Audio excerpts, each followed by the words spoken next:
Ladies and gentlemen, you're ready.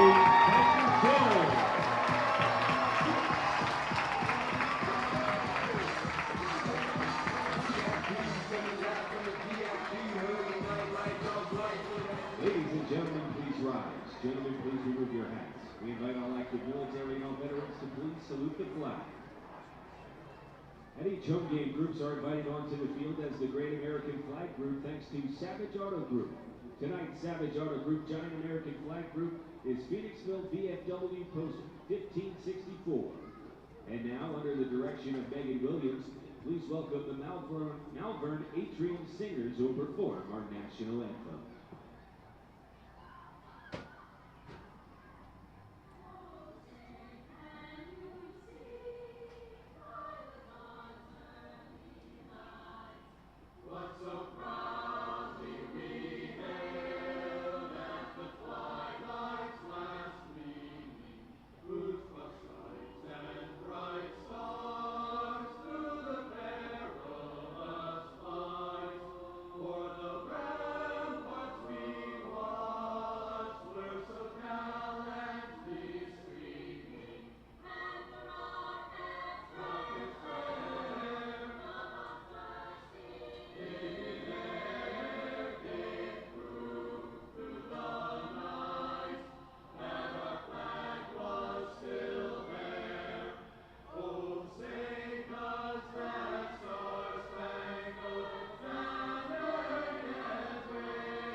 Welcome back to Baseball Town, ladies and gentlemen. After an hour delay here, we ended up having a beautiful night. The sun is peeking through the clouds. A little bit of a rainbow down the right field line.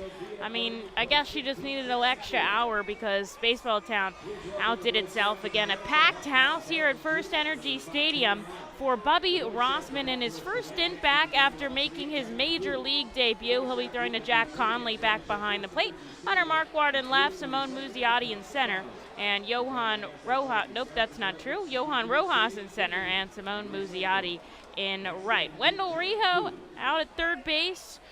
Guzzi back at short after a night off, and AJ Graffinino will make his debut at second base today. It's his birthday. Happy 25th, Nino. And Kevin Vicuña over at first base. We'll be keeping an eye on Logan O'Hoppe and Eric Miller should they make their Futures game appearance. That game is just in the bottom of the second inning. Once again, I don't understand why it's happening during every minor league game today, but it is, so we'll keep an eye on it. The AL leads the NL 1-0, and of course the Phillies playing in the NL. Jimmy Rollins, the manager of the AL, though, before. Just seems wrong if you're a Philly fan to see him it's on tough. the opposite It's tough. side. I get why they did it, but happy for him. Definitely happy for him. Gotta love J-Roll. Definitely happy for him. And Cesar Ramos, the pitching coach of Lehigh Valley, also there at Dodger Stadium as well. We'll have Jen Powell be the home plate umpire today. The crew chief Tanner Moore shifts down the third baseline, and Kellen Martin over at first. Zach Cook is going to lead it off for the Fisher Cats for the first time this series. Cam Eaton batting second, and Addison Barger in the third base spot with John Aiello, the cleanup hitter. Reading had a tough day yesterday at the plate. They out-hit the Fisher Cats 9-6, but they could not get a run on the board. They were shut out 1-0. They stranded 10 runners on the base pass. They had it so close. It was in reach numerous times, and they just couldn't pick it up. They just couldn't get that hit. It was so close. Colton Eastman ended up taking the loss, but it's good that those numbers don't mean that much anymore because he certainly didn't deserve it. As Zach Cook took a swinging strike here, 0-2. Eastman 6 quality innings, just 4 hits, the 1 earned run coming off the bat of Cam Eaton. Struck out 4 on 85 pitches. Trevor Betancourt, 2 clean innings of work as this is shot to right. Muzi coming in on the run. He'll make the catch, and there is one away here in this long-awaited contest at FirstEnergy Stadium. Francisco Morales finished out the game yesterday, struck out a pair of batters to close out the 9th. Another bang update at the plate for Jalen Ortiz yesterday. 3 hits and a walk. Johan Camargo went back to the Phillies up there. He picked up a hit. He had 3 hits here in Reading yesterday. And Wendell Rijo continuing his on-base streak. He'll be in the lineup at 3rd today. Here's the first pitch, strike 96 out of Bubby Rossman. And he's got an 0-1 count here. Bubby making his major league debut the other day in Toronto for the Phillies, pitching 1 inning of relief work, recording a major league strikeout. Super excited for him, and really happy that he was able to go up there and make us proud. And check that off the bucket list too, seriously. Here's the 1-1. Hits the outside corner, 1-2. Bubby kind of does it all, and that's part of the reason why the Phillies selected him to go up there and help him. He can give, 2-3 innings if you need. In an emergency, he can come out of the gate, which he does here in the spot starts. Time is called for Cam Eden.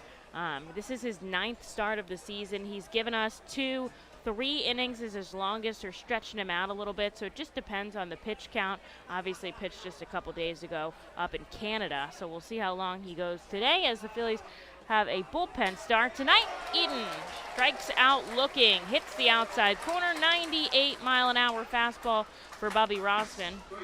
And there is 2 outs here for Addison Barger. It really seems like he has so much confidence. I can't imagine how much confidence he must have now after making his major league debut.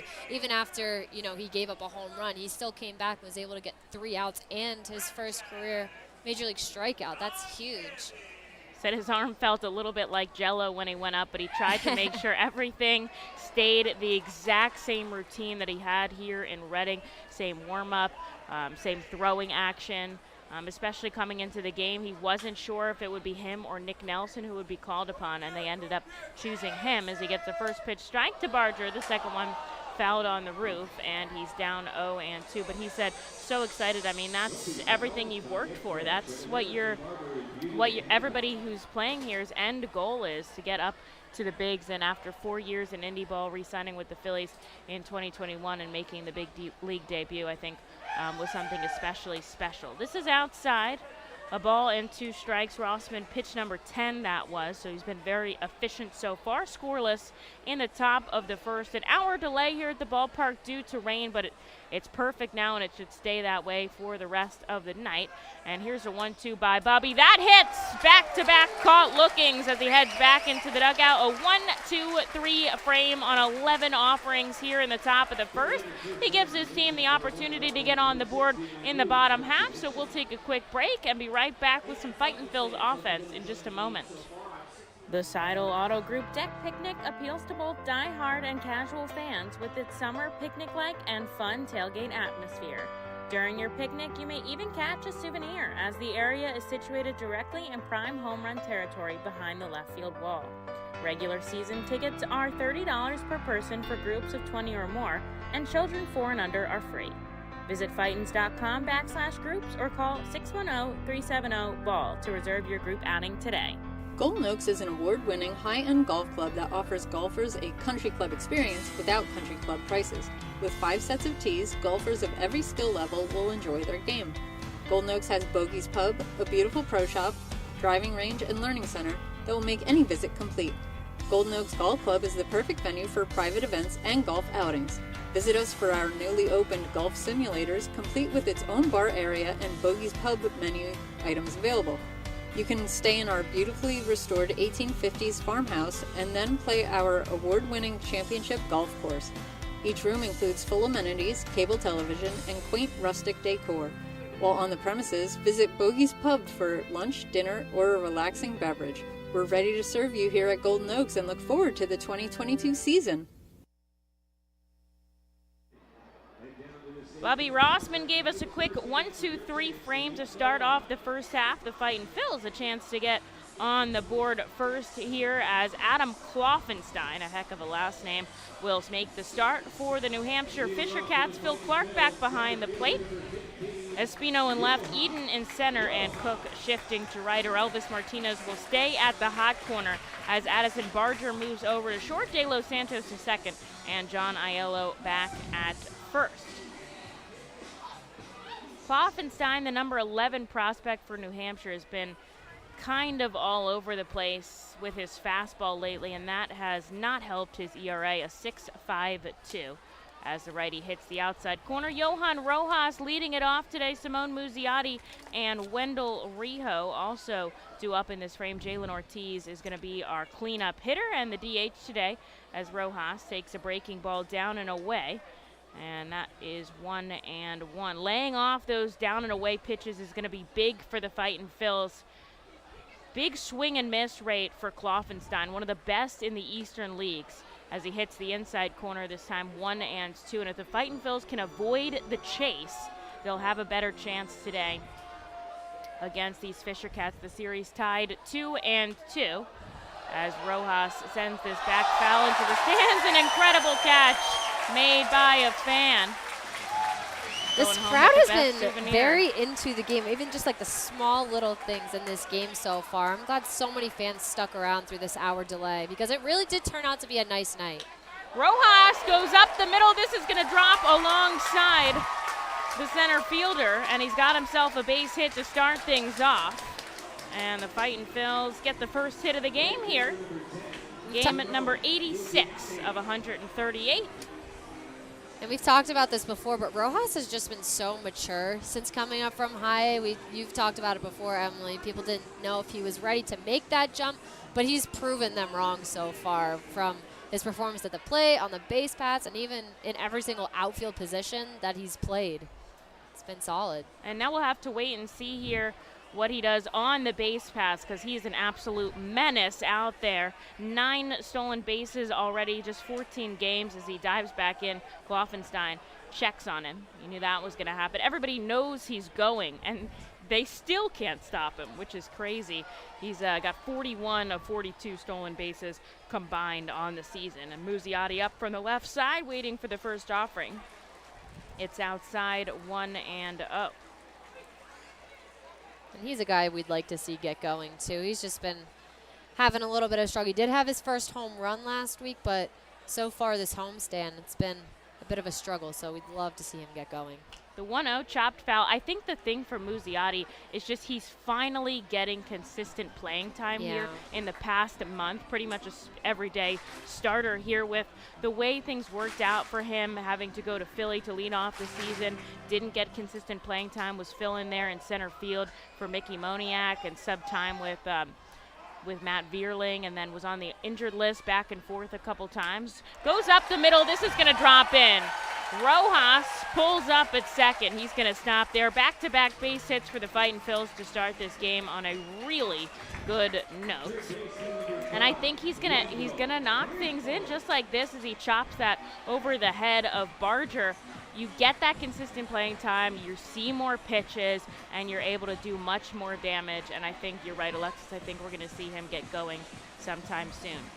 And he's very talented, too. He's proven that so far during his time in the major leagues and minor leagues specifically. He's one of the top prospects in the Phillies organization. But like you said, he's been on the injured list for a while and hasn't seen consistent time. So now's the time when we hope to see him put it all together. He's been solid in center field. He definitely has been well in the outfield. This is sharply struck to third. They're going to be able to turn two. Rojas gets himself 90 feet from home. That was a bang-bang play at first. And Martin punches out Rijo. Here's Jalen Ortiz with a chance to drive in the first run of the game. Rojas over at third base.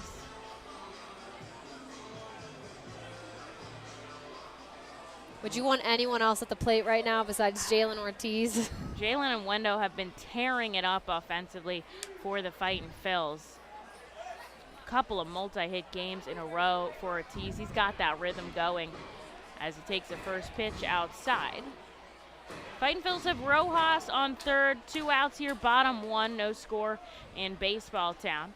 Kloffenstein working with a runner 90 feet from home. He comes below the knees, 2-0. Infield, outfield, back deep to this heavy hitter. He is certainly capable of a lot of damage. Leads the team in extra base hits with 32, is 10th in the Eastern League with extra base hits as well. That's 19 doubles and 13 home runs. Here's the 2-0. It's in the dirt, gets away from the catcher, Clark. Not enough that Rojas can go. I think the crowd was disappointed for a second there, but don't worry, you're going to see him hustle around the base pass sometime soon. No wind here for the Fightin Phils at all. That flag out in center field hanging by the pole. 72 degrees here. It's actually like a nice night to sit out here in the middle of summer. The rain cooled off the humidity just a little bit. Here's the 3-0. Ortiz chases a fastball. 3-1 now. Kloffenstein's fastball does not have a lot of velocity on it for a guy that's listed 6'5", 243. 90 is really topping it out. 89-90 for the righty. The 3-1, shot to left. All the way to the wall it goes. This is going to score the first run of the game. Ortiz hustling for 2, slides in safely. An RBI double puts the R-Phils up 1-0. 20th two-bagger of the season for Jalen, and that was perfectly placed down the left field line. And he hustles to get himself into scoring position, gives the R-Phils a lead. Make that a 6-game hit streak for him, and if he gets another hit tonight, that'll add to his multi-hits in a game streak, which is up to 5 right now, as you just said, which is incredible. Not just one hit, you're finding rhythm at the plate multiple times. Here's Kevin Vicuña from the right side. He takes a ball outside. The Fightin Phils certainly tacking into Kloffenstein early here. 15 offerings trying to get through the first. He's given up 1 run and 3 hits. Kloffenstein, a third-round draft pick back in 2018. Out of Magnolia, Texas. He's only 21. He's certainly younger in the Eastern League. As a ball and a strike comes to Kevin, this dribbles back into the backstop, and it makes it 1-2. But a good number of years in professional baseball. Third round is pretty high, and he's well liked by the Toronto system, number 11. They're just looking for some more velo out of him, I think. Ortiz out on second, 2 outs here. The Fightin Phils lead 1-0. Vicuña holds off on a pitch in the dirt. 2 balls and 2 strikes. Before that pitch, you could see Jalen out stretching his quads, getting ready to turn the jets on, try and get another run across for the Fightin Phils. Out of the stretch here is Kloffenstein, as he has been for the majority of this game. The 2-2. Vicuña swings and misses, and that will end the inning. The Fightin Phils do get a run off the bat of Jalen Ortiz. They lead 1-0, and Bubby Rossman coming out for another inning of work. Top 2 we go in Baseball Town. The Reading Fightin Phils are proud to partner with the Berks County Mental Health and Developmental Disabilities Program. Together, we are striking out the stigma in order to raise community awareness about mental illness and the prevention of suicide. With 3 simple words, "Are you okay?" the hope is to begin a conversation to show Berks County that we care. Suicide affects and hurts everyone, but help is here, and we'll work together to help raise awareness about suicide and identify what we can do as a community to prevent it. People in need of assistance and support should call Crisis Intervention at 610-236-0530. That's 610-236-0530. Berks Immunization Coalition works to provide leadership and education in promoting age-appropriate immunization across the lifespan for all residents of Berks County. This is a coalition comprised of local physicians, nurse practitioners, school nurses, immunization coordinators, immunization advocates, and pharmaceutical representatives working to encourage continuity of immunization through medical resources. They focus on educating both the community and the providers. For more information, please visit www.immunizeba.org and click Local Coalitions.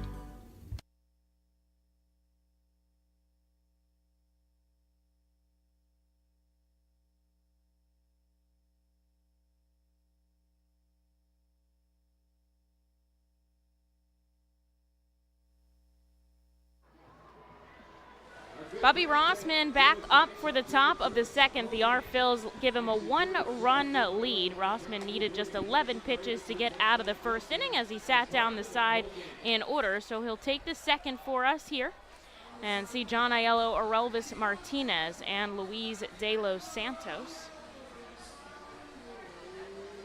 Jalen Ortiz. Bubby's longest outing this season has been 3 innings, so we'll see how long he goes for and if anyone gets up in the Reading bullpen. But he's been solid so far in his last couple appearances. Pitched 3 days ago in the big leagues. So we'll have to see, the kind of pitch count they're holding him at. His longest outing, 44, usually hovers around mid-20s as he gets a first pitch strike to Aiello. But if he's dealing and feeling good, I have no doubts that he can help us get through this game on a bullpen start. A foul ball back by Aiello makes it 0-2. He talks about really knowing his body and understanding his workload, understanding how important recovery is. As Aiello chases an off-speed pitch and he goes down swinging. That's 3 straight strikeouts for Bubby Rossman here. That'll certainly help you get through a lot more innings and a lot more pitches. Being very efficient right now. Here's Orelvis Martinez with 1 away. Went vegan a couple of years ago. Felt like that really helped him recover. Less elbow inflammation. It's something that he doesn't cheat on. It's a true lifestyle for him. He doesn't shove it down other people's throats. He's not one of those vegans. But he does really take it to heart, and he feels like it has helped him make a turning point in his career. And he knows, what he feels like at 100%, and he's feeling like that lately. Martinez takes a first pitch foul ball. This one hits the corner, 97. This is solid velocity here out of Bubby Rossman. Saw him hit 98 earlier in the frame, and now he's got the number 2 prospect for Toronto down 0-2. Facing the left field wall, he comes home above the letters. A ball and 2 strikes now. The lights are on here at the ballpark. Sun won't set for about an hour or so, but it is still a little bit overcast. The clouds blocking the sun.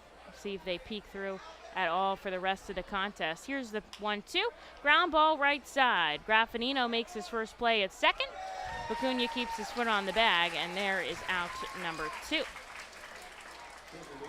And Bubby's really hitting every spot right now at a high velocity. We saw a high heat at 99, down in the zone at 97.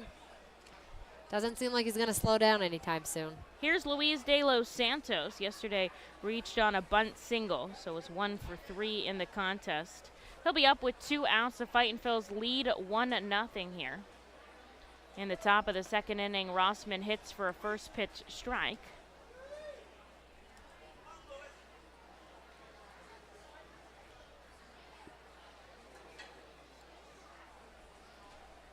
Infield, outfield, back deep.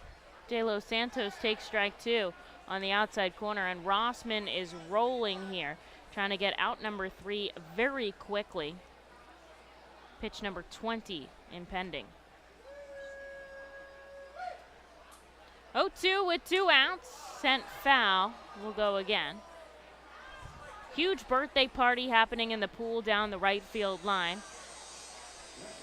And the 67 Club, the Power Alley Pub, all our big group areas are packed today. Good general admission crowd down the right and left field line. I know the rain probably scared some people away, but thanks to the fans who have joined us here at the ballpark and have stuck it out through the drizzle that was happening pregame, and our grounds crew got the field perfectly prepared as quick as they could. It looks great, too. Does. Best grounds crew. Not a fan of the rain, but it certainly helps the grass look a little bit greener.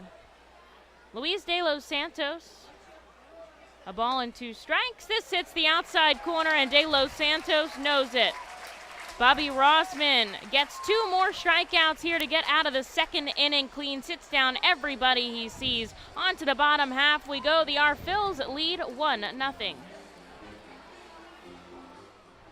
Hey, psst.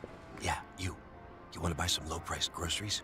Just follow me into this well-lit Lidl grocery store. Here at Lidl, we buy in bulk and cut down on costs wherever possible. Then we pass the savings on to you. Trust me, everything's done totally legit and above board. Nothing to be worried about. Yep, Lidl's pretty great. It's just your run-of-the-mill grocery store, except with way way lower prices. Lidl, suspiciously low-priced groceries. The Reading Fightin Phils, in conjunction with Savage Auto Group Fiesta Fridays, are proud to partner with eXp Realty Associate Broker Alex Patansis throughout the 2022 season. Visit Alex's convenient website at brgpa.com and search for your perfect home today. His custom search bar makes house hunting online easier than ever, and he's there to answer all your questions. Call Alex today at 610-926-8610. eXp Realty Associate Broker Alex Patansis is a proud partner of the Reading Fightin Phils and all 11 Savage Auto Group Fiesta Friday games during the 2022 season. eXp Realty Group and Alex Patansis, where every move matters. Highline Merchandising, formerly Textiles, is your local small business company that provides screen printing, design, and merchandising services for local, national, and international businesses, bands, shows, and festivals, including 7-time Emmy Award-winning show Schitt's Creek and Unsolved Mysteries. Visit our website at highlinemerchandising.com.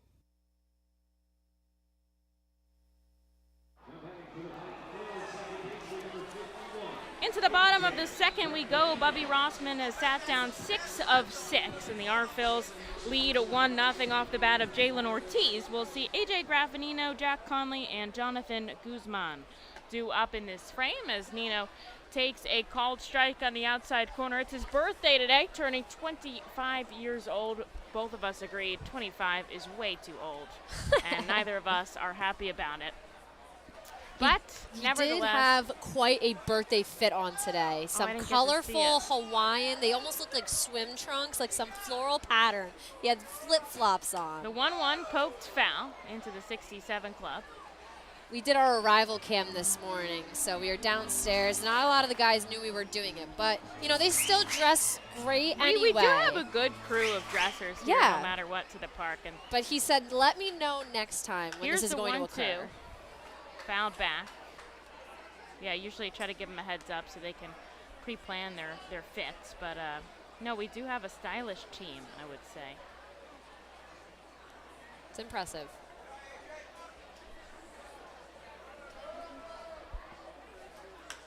Takes this out to center field deep. Eden on the run back, makes the catch over his shoulder. A long line drive out will send Graffinino back to the dugout with one away. And here is Jack Conley. We saw him get a hit in his final at-bat yesterday of his 24 years. Had a single up the left field line in the 9th inning. The Fightin Phils trying to get on the board, but they just couldn't drive in a run. Today they already have, though, in the first, so you don't have to worry about being shut out today as Jack Conley takes a pitch inside for a ball. Jack's been covering the catching duties while Logan Ohapi is at the Futures game and Vito Friscia playing for Team Italy as he takes a swinging strike on an off-speed pitch. 1-1. Friscia had a really good time out in Italy. He batted .385 with a .571 on-base percentage, scored a run, had 5 hits. This goes down the left field line fair. Jack's going to pull up at first. And he's got a base hit here to get a runner on in the second. That's Kevin Bradshaw, the field coordinator, who's out at first base today. The first base coach, Mike Jones, is the hitting coach today, subbing in for Tyler Henson, who is on his vacation time for the Phillies. And, of course, manager Sean Williams is down the third base line. So a lot of experience out on the field today. With a runner on first and one out, here is Jonathan Guzman. It's great to see him get a hit, too, because he's been putting it together so well behind the plate yesterday and even so far today. Guzzi chops this to the shortstop. They're going to try to turn 2. Can he run it out at first? Yes. Not even close as Jonathan hustles down the first baseline. They do get the lead runner in Conley on a fielder's choice, but they still keep a runner at first now with 2 outs. Here is Hunter Marquardt.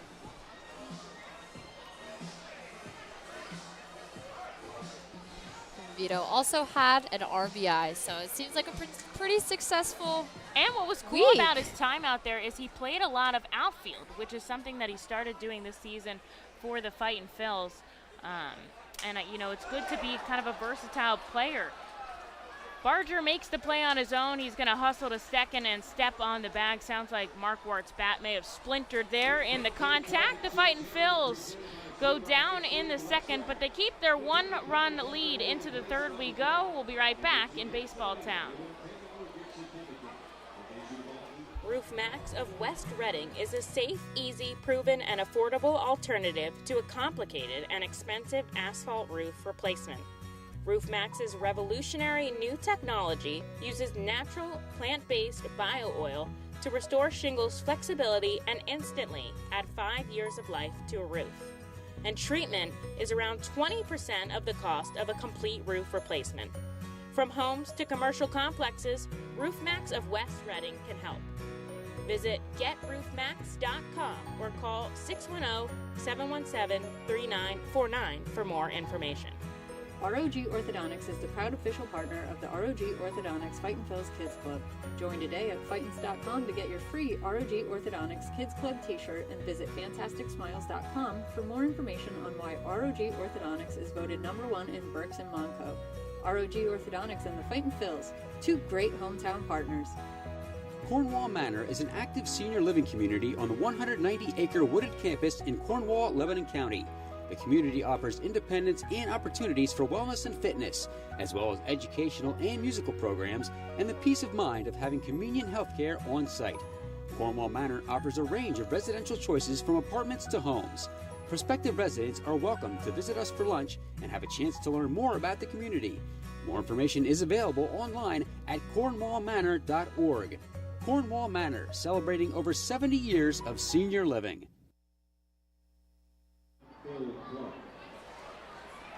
Bobby Rossman back on the rubber. 23 pitches. He sat down 6 of 6 with 4 strikeouts. Now he'll see the 7 through 9 batters in Phil Clark, Davis Schneider, and Sebastian Espino. Time is called by Clark. We haven't even started the frame. He's already calling time. Can't get himself in the box fast enough. Mentally preparing. Had the whole half inning to mentally prepare. You're due up next. Rossman hits the top of the zone. First pitch strike. He's moving with pretty solid rhythm here as he leans over, glove on his left thigh. Getting the sign from Jack Conley back behind the plate, facing left. Kicks and fires, using all of his body for momentum. He comes inside, a ball and a strike.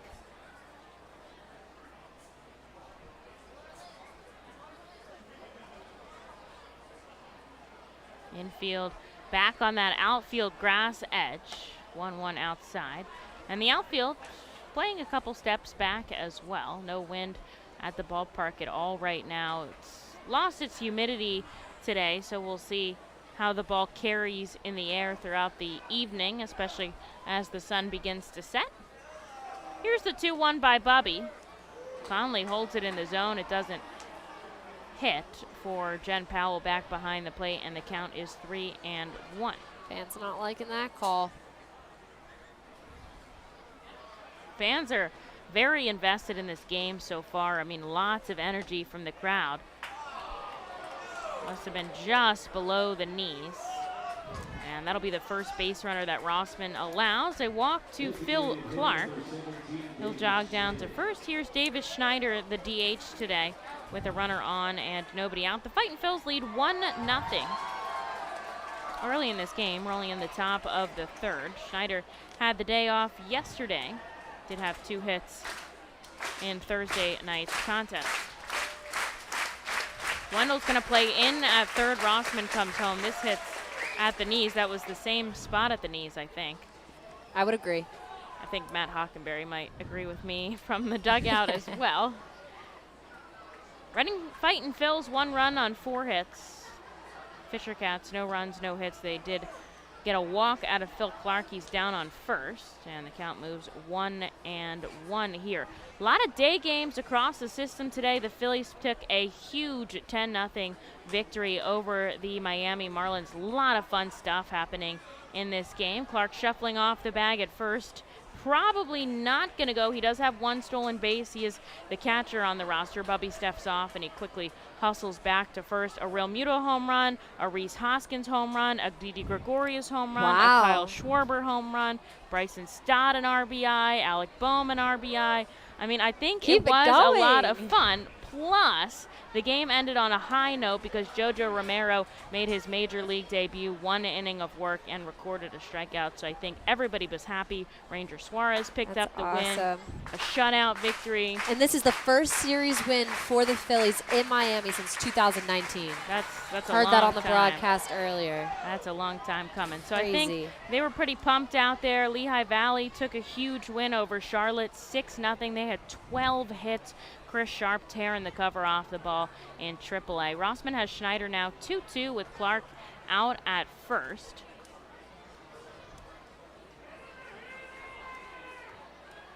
Josh Akami homered in the contest for Lehigh Valley as well. So happy to see those guys doing well out there. A lot of fun in the Valley. 3 home runs for them today. Everybody's hitting across the system. Why don't we add a couple here for the fight? I think that would be agree. fun. Clark going. Here's the payoff pitch. It's outside. It's ball 4. So that's back-to-back walks issued by Bubby Rossman as Schneider takes first on a free pass. And here's Sebastian Espino with 2 on and nobody out. Fightin' Phil's in their pinstripe jerseys today with the matching red cap and the white cursive R, or excuse me, it's the F fist actually on the top of that cap today. The Fisher Cats are going to stick it out in the same jersey that they've won in the past 2 nights. That's the red top with the Fisher Cats logo on it and the matching black cap with the same logo. Bunt attempt by Espino, but it's down and away, a ball. They've got the road gray pants on today, so these teams looking a little matching out on the field. And kind of thought the same thing with the Phillies Marlins jerseys today. They had red tops on in Miami. That was pretty unusual. It was pretty interesting. The nice light blue on the cap too. Here's the 1-0 below the knees, 2-0. Now some stretching going on in the Fightin' Phil's bullpen. If Rossman's missing, it's certainly not by much on these pitches as Clark is out on second. And Schneider on first here looking for out number 1 after sitting down 6 straight. Rossman deals. This is popped foul. Although Vicuña gives chase, he runs out of room. Count does move 2 and 135 offerings for Rossman. I think we said 44 was the highest pitch count that he's gone to this season.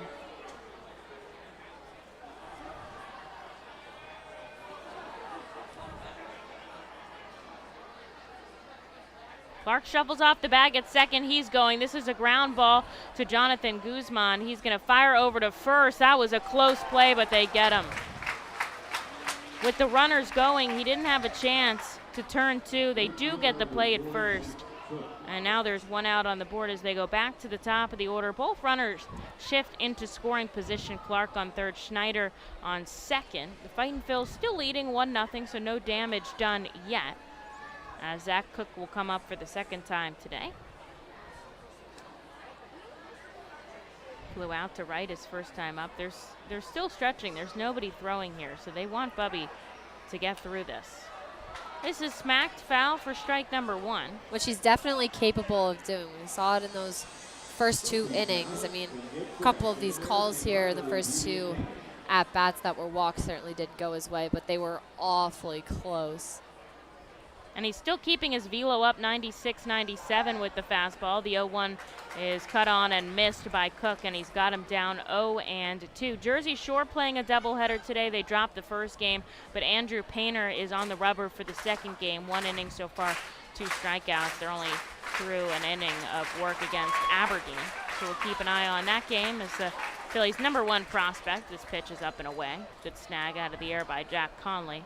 And the count moves 1-2. Clearwater playing out at Fort Myers. They've had a tough week weather-wise out there. Just a whole lot of rain in Florida. So there's always a chance of rain every day in Florida. I mean, I think there is, yeah. Year and round. That's the problem. Year That's round. a lot of tarp pulling out there. Here's the 1-2 by Rossman. Checks his swing. They say he doesn't go around. 2 balls and 2 strikes.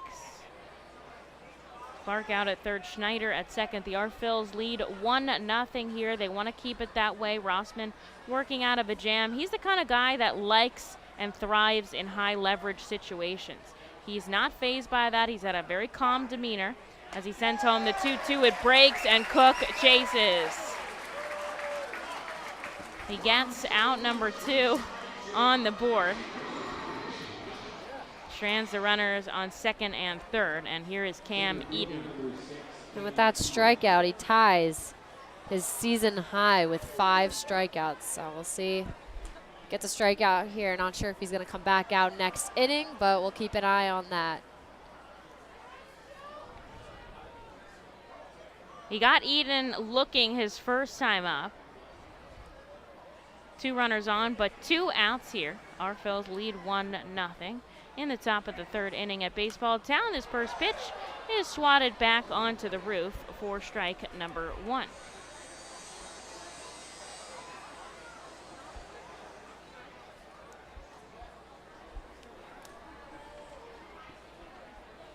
Rossman leaning over, getting the sign from Jack Conley. Chopped foul, and he's down to his final strike. Rossman fighting here after giving up back-to-back walks. He's gotten the past 2 batters out. Can he seal the deal here to get out of the third clean?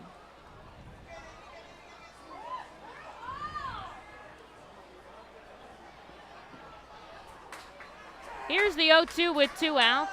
Struck foul. We'll go again. Rossman now up to pitch number 45, so this is his longest outing here.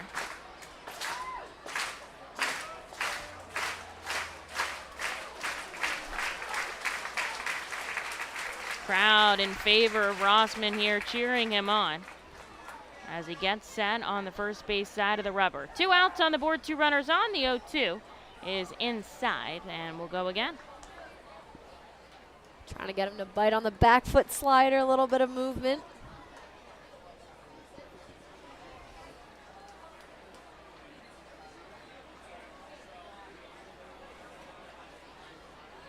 Clark at third, Schneider at second.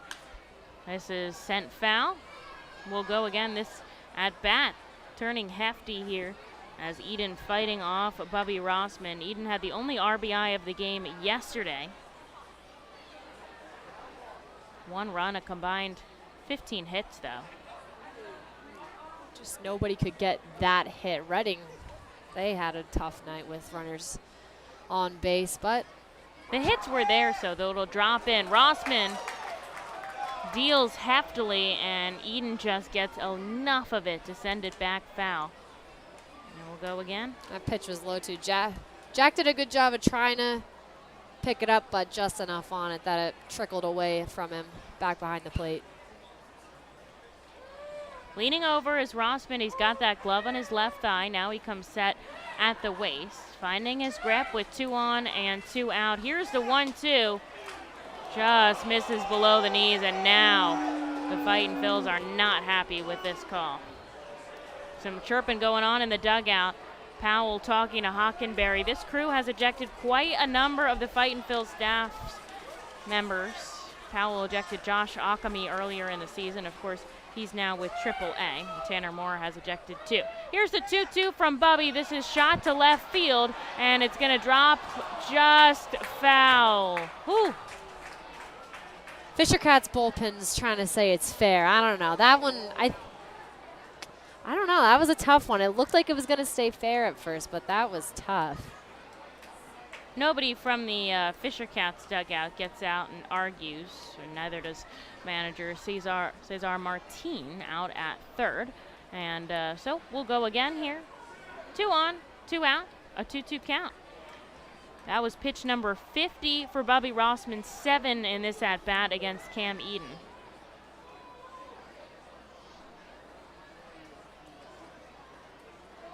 Infield, outfield, back deep. The 2-2, cut on and missed. Bubby Rossman gets the job done. Back-to-back strikeouts with 2 in scoring position. A career-high 6 strikeouts in the minor leagues for Bobby Rossman as he keeps the Fisher Cats scoreless. Here our Phils lead 1-0. To the bottom of the third we go in Baseball Town. When the Ready Fightin' Phils get hungry, we turn to our team feed partners. Special thanks to Wild Missing Family Restaurant and Bakery, Squawk Cafe, Collegeville Italian Bakery Pizzeria, Jimmy G's Railroad House, Mimo's Italian Restaurant and Pizzeria, Jersey Mike's Subs, Klinger's on Cressonia, and Subway for making sure the Fightin' Phils front office is never hungry on game day. Our staff enjoys delicious meals from our team feed partners, but don't take our word for it. Find out for yourself today. The Reading Fightin' Phils birthday party package is the best way to celebrate a birthday. Whether you are a youngster or an adult, there is no better birthday than a Fightin's birthday. The Fightin's Fan Birthday Package is customizable for fans of any age and starts at just $120. Base packages include 10 general admission tickets to a Fightin's home game, an autographed baseball, and a VIP reserved parking spot. Fans can also add a wide variety of experiences and options to make sure your favorite Fightin's fan's birthday is a grand slam. To enjoy a perfectly crafted 1893 from the makers of Pepsi Cola, you must first appreciate its carefully selected ingredients. A dash of cola nut extract, a hint of real sugar, a splash of sparkling water, and a generous amount of attractive spokesperson. Trust me, I'm gorgeous.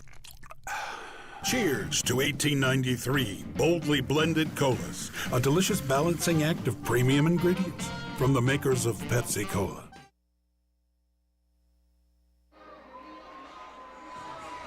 To the bottom of the third, and the momentum swinging in our direction. Bobby Rossman picking up back-to-back strikeouts with 2 in scoring position for the Fisher Cats to keep them scoreless. The R Phils lead by 1, and they'll have the top of their order up in Johan Rojas, Simone Muzziotti, and Wendell Rijo.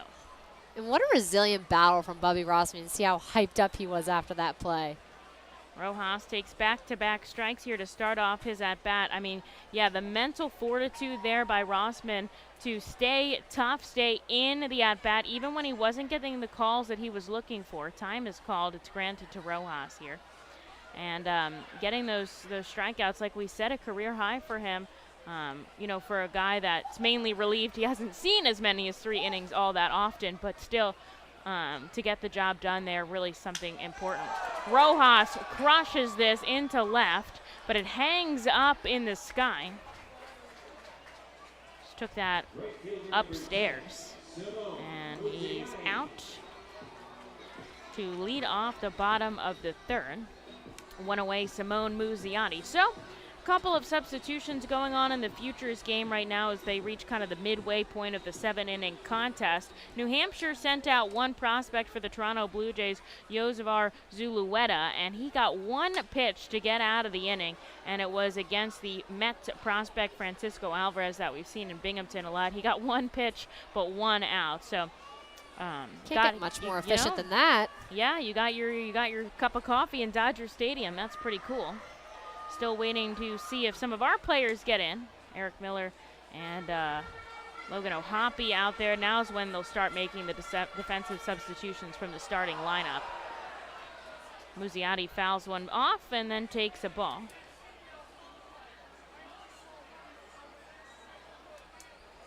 Time is called as the lefty steps back into the batter's box. Had a hit in his first at-bat. This misses outside. 2 balls and a strike. Fightin' Phils lead 1 run on 4 hits. Bobby Rossman didn't allow a hit or a run, just 2 walks issued.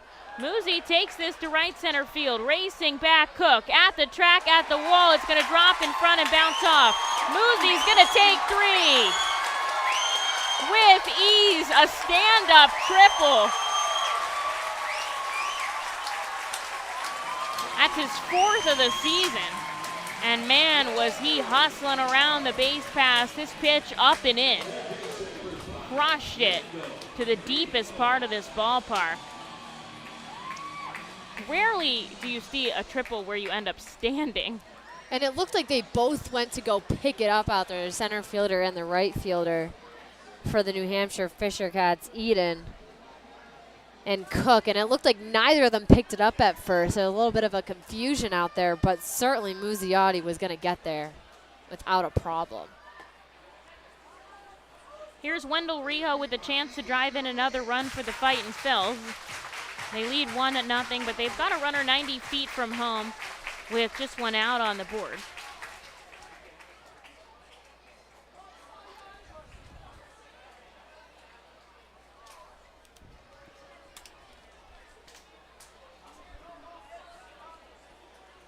Muzziotti, 6 extra base hits now. 38% of his hits are for extra bases.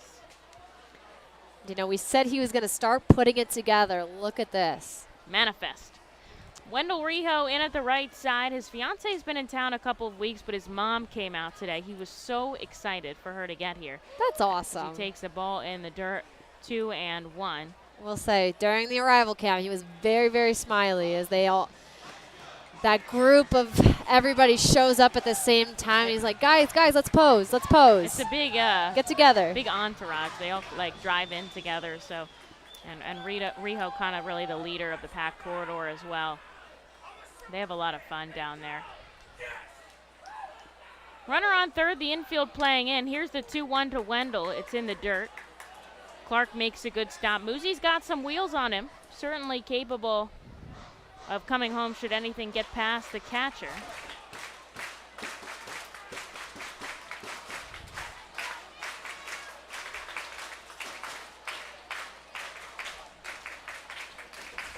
Shuffles off the bag at third, just one out. Here's the 3-1, it's ball 4. And Rijo is gonna walk his way down to first. There'll be runners on the corners with just one away for the hottest hitter on the team right now, Jalen Ortiz. Drove in the first run of the game with his 20th double of the season. And he'll have another opportunity here with a runner on third and just one away. And last night, 3 hits, his second 3-hit effort of the month. His last one came against Richmond, the series finale in that one, or the first game of that one, excuse me, on July 4th. Had a double and a home run. Infield's gonna back up. They're hoping for the double play ball. Not if Ortiz has anything to say about it. He doesn't get an opportunity on the first pitch. It's way outside. He's certainly matured a lot at the plate lately, holding off as much as he can against that down and away breaking ball. Sometimes it's tempting, but has certainly cut that down as he watches it come through again. 2 balls and no strikes. A lot of balls in the dirt here for Kloffenstein, and that's going to provoke a visit from Phil Clark, the first meeting on the mound today as he goes out to talk to his starter. Started the season with Vancouver and then called up to Double-A about midway through. 9 starts for Kloffenstein coming into today's game. And now the meeting at the mound breaks up. Crowd roaring at the ballpark. Our Phils lead 1-0. Can they lead by more? Ortiz draws across the plate with his bat, an open stance, wiggling it around on his right shoulder. Another pitch way down and away. And Ortiz keeps it on his shoulders. It's 3-0. Waiting in the on-deck circle is Kevin Vicuña. Our Phils trying to do some damage early in this contest. We're only in the bottom of the third here. We had an hour delay to start off this game. Here's the 3-0, chopped foul. Gets a piece of it.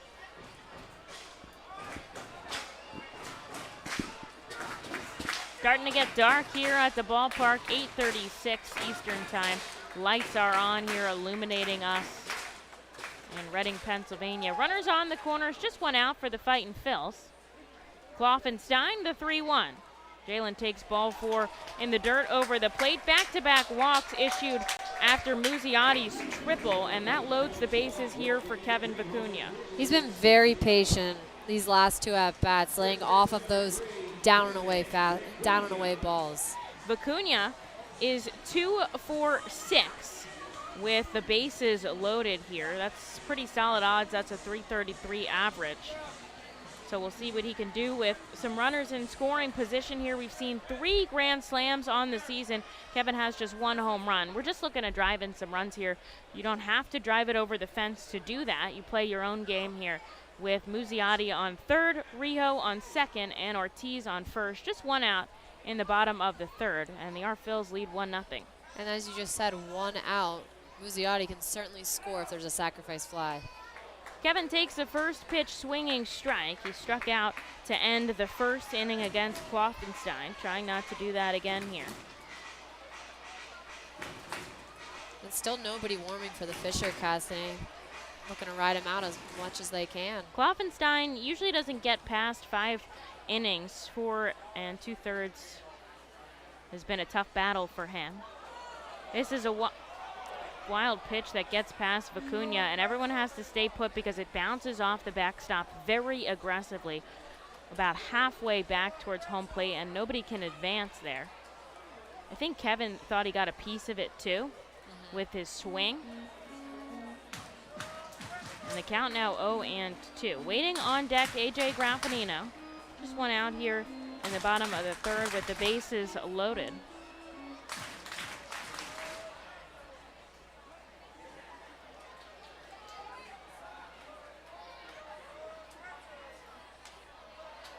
Fouls it right into the hand of Sean Williams. What a play by the Phils manager in the coach's box down the third base side. We'll go again with an 0-2 count. And a fan making a nice catch with his glove in the 67 club. Muzi led us off with a triple. Back-to-back walks by Rijo and Ortiz loaded the bases here. Phils lead 1-0 in the bottom of the third. Here's the 0-2 to Kevin. Slices this down the third base line. They can't turn 2 here, and they do.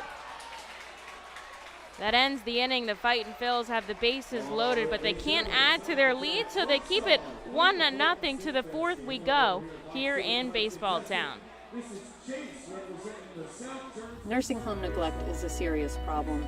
If you or a loved one has suffered from bed sores obtained in a nursing home or a fall down in a nursing home resulting in a fracture, our friends at Swartz Culleton can help. Call the attorneys at Swartz Culleton for a free consultation. Their phone number is 1-800-JUSTICE. That's 1-800-587-8423. Once again, call 1-800-JUSTICE today. Swartz Culleton is a proud sponsor of the Reading Fightin' Phils. The Reading Fightin' Phils are proud to partner with Humane Pennsylvania throughout the 2022 season. Humane Pennsylvania is the region's premier leader in animal welfare and empowers the people in our communities to increase their capacity to care for animals so that all animals are healthy, safe, and treated humanely. Humane Pennsylvania is proud to be a Fiesta Friday and Bark in the Park sponsor. Learn more about Humane Pennsylvania and how you can help build the best community for animals anywhere by visiting humanepa.org. This is the Crazy Hot Dog Vendor coming to you from the radio booth. When I need to get somewhere in a hurry and the ostrich isn't cutting it, I hop on my Harley Davidson from Classic Harley Davidson.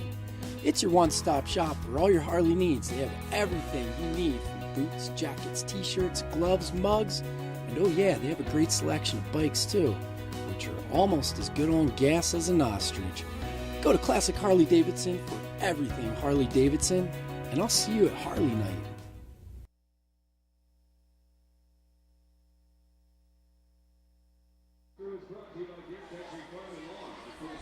Fightin's lead 1-0 here as we enter the fourth inning. They had an opportunity to increase that lead with the bases loaded in the bottom of the third, but they just couldn't bring in another run. So we'll head into the fourth as Bubby Rossman hands the ball over to Adam Leverett out of the Alvernia University Golden Wolves bullpen. Rossman finishes with 3 innings of work, no hits, no runs. He just walked 2 and struck out a career-high 6 batters in his longest outing of the season, pitch count-wise, 52 offerings. He's done 3 innings twice. And now Adam Leverett will see Addison Barger to start things off in the first. He gets a swinging strike. It'll be Barger, Aiello, and Martinez, the heart of the Fisher Cats order due up here against Adam, looking to keep the Fightin' Phils up by 1. Lev gets another swinging strike out of the lefty, down 0-2. Adams had his start of the season, we'll start there. He started the season as a full-time starter. Last week, he transitioned into the bullpen.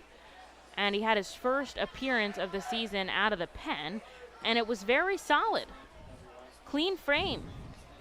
Can't get much better than that. And he was on the injured list for a time, May 18th to June 12th, so may have lost his rhythm there for a little bit, but now coming out of the bullpen, he's found success so far. Let's see if he can do it again here. Here's the 1-2, some high heat. He catches Barger up on the inside as he goes down swinging. There's out number 1 here in the 4th. And that is a 3rd strikeout in a row, tracking back to Rossman's 2 to end the 3rd.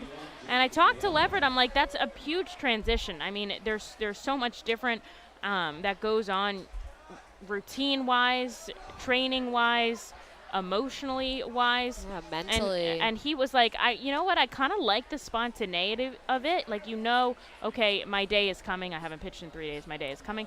But you never know when they're going to call down and say, Lev, get hot. And this was the moment here for him today. He gets a first pitch strike to Aiello. This hits the outside corner, and he's got him 0-2. And hopefully he adapts to that well. And looks like so far. Yeah, good for him. And if you're a starter, then you have kind of multiple days to prepare. This is a slow roller into the glove of Vicuña at first. He's going to make the play unassisted. And there is out number 2 for Adam Leverett. Here's Orelvis Martinez.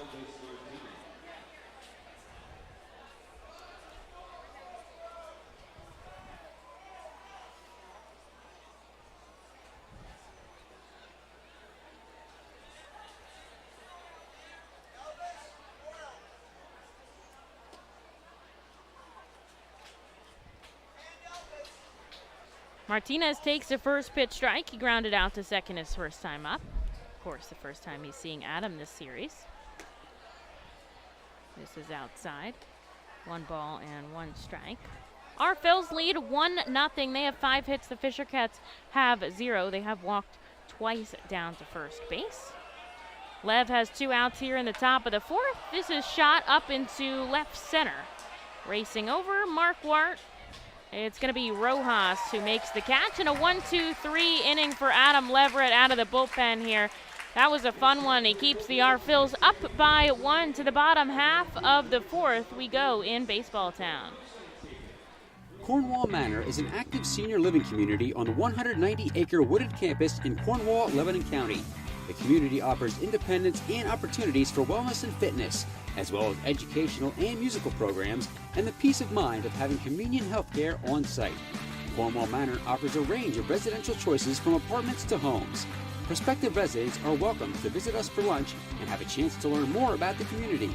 More information is available online at cornwallmanor.org. Cornwall Manor, celebrating over 70 years of senior living. The time has come for businesses to grow, to prosper, to innovate, to succeed. Tompkins Vist Bank continues to be a leading lender to companies in southeastern Pennsylvania. We make decisions locally and invest locally so local businesses can thrive. Call a business advisor today and see how we can help your business grow. Tompkins Vist Bank, locally focused, a world of possibilities. Member FDIC, Equal Housing Lender.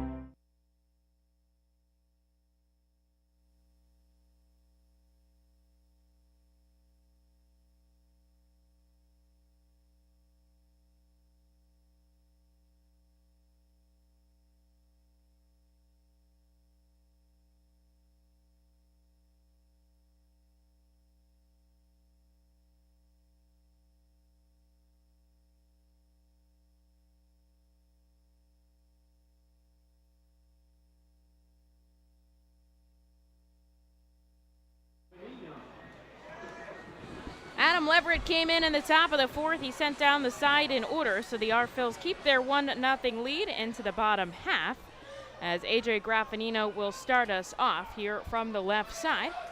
Jack Conley and Jonathan Guzman also due up. Nino takes a first pitch ball here. Kloffenstein, 50 offerings through 3 innings of work. Graffinino pokes this into the hole deep on the left side, all the way across. The diamond goes Barger. The throw is off the line, and Nino has himself a base hit here on his 25th birthday. Man, that was deep at short. I'm surprised that Barger even got a glove on it. And it was kind of blooped too, and it went pretty far off the bat considering how softly it was hit, but I think he ran it out, and there wasn't really a chance to get him. So a single to start off the inning puts a base runner on for the Fightin' Phils. Here's Jack Conley on the right side. He had a hit his first time up. Reading leads 1-0 here. It's gotten, I don't want to, is hazy the word you can use when it's dark? Hazy, foggy. It's a little foggy. I feel like we're sitting, it got humid again. Like it rained and it was cool and it was nice, and now it's like the moisture is building back up in the air here in Reading. And hopefully, I think we're supposed to be able to get through this game okay. Conley takes the 1-0 foul down the third base side. It's really hard to know. I mean, the free app on your phone isn't really serving much. All the time. I was down in the RBI room, you know, having our team feed, and I opened the app. I'm like, oh, supposed to stop by 8, we'll be fine. And then I opened it maybe 5 minutes later, and it had already changed. Like 5 minutes. Yeah, That's well, crazy. you get what you pay for, and That's true. Since you don't pay for it, you I'm don't get getting what much. I'm putting in. Thinking about going is Nino. He dives back into first. He has had a couple stolen bases here with us. He's got 6 overall, I think, combined with the teams that he's played for out in the Orioles system earlier this season. He's got good speed to him. I wouldn't be surprised if he goes here. Kloffenstein comes home with the 1-1. It's in the dirt. Clark pops up, thinks about throwing down, but he's not going to.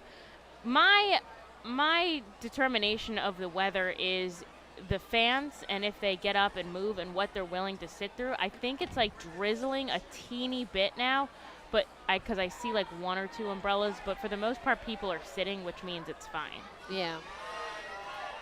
Looking back is Kloffenstein at first. Nino shuffles off the bag, wiggling his left foot. Conley checks his swing, but it doesn't matter. It's a called strike, and the count moves 2-2.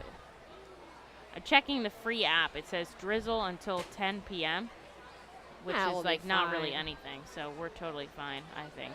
Get stuck in the mountain range down the right field line, too.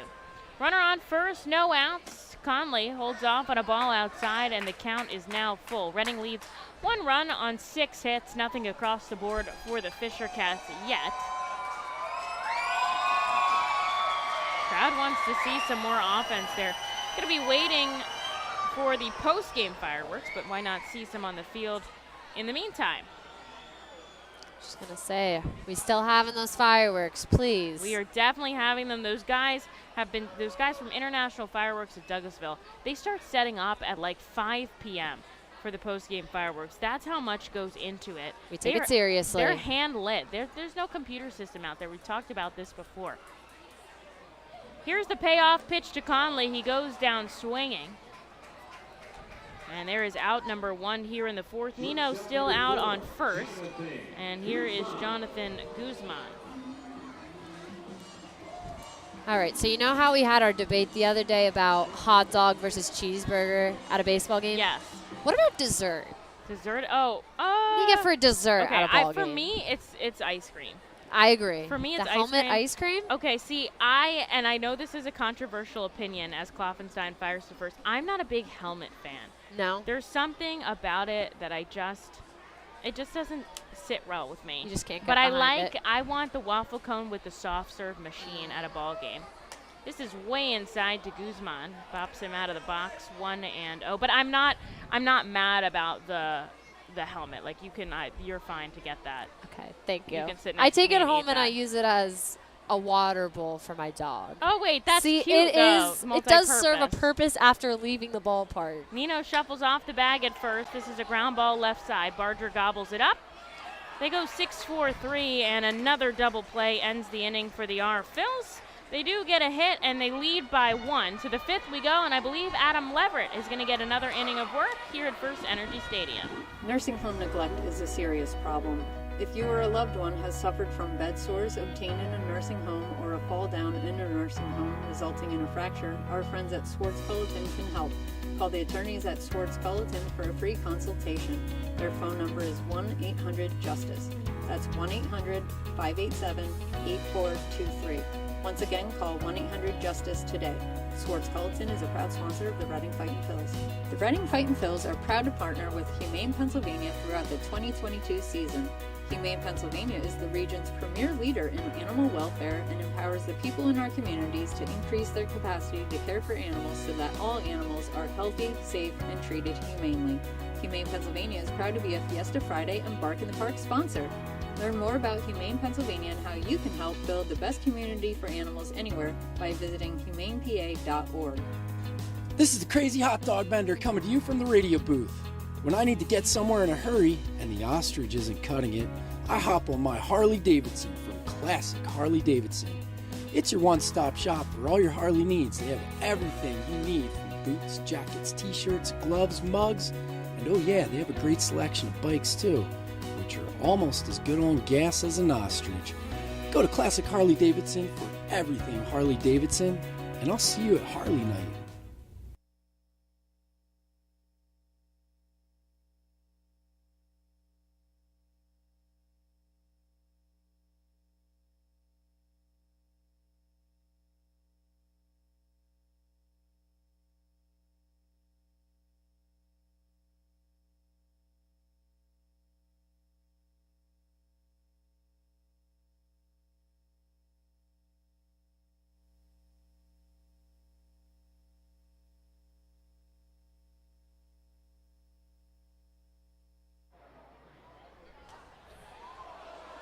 Into the top of the fifth, Adam Leverett back out after a quick 1-2-3 frame. The Fightin' Phils got a hit in the bottom of the fourth, but they couldn't drive a run home, so they still lead 1-0.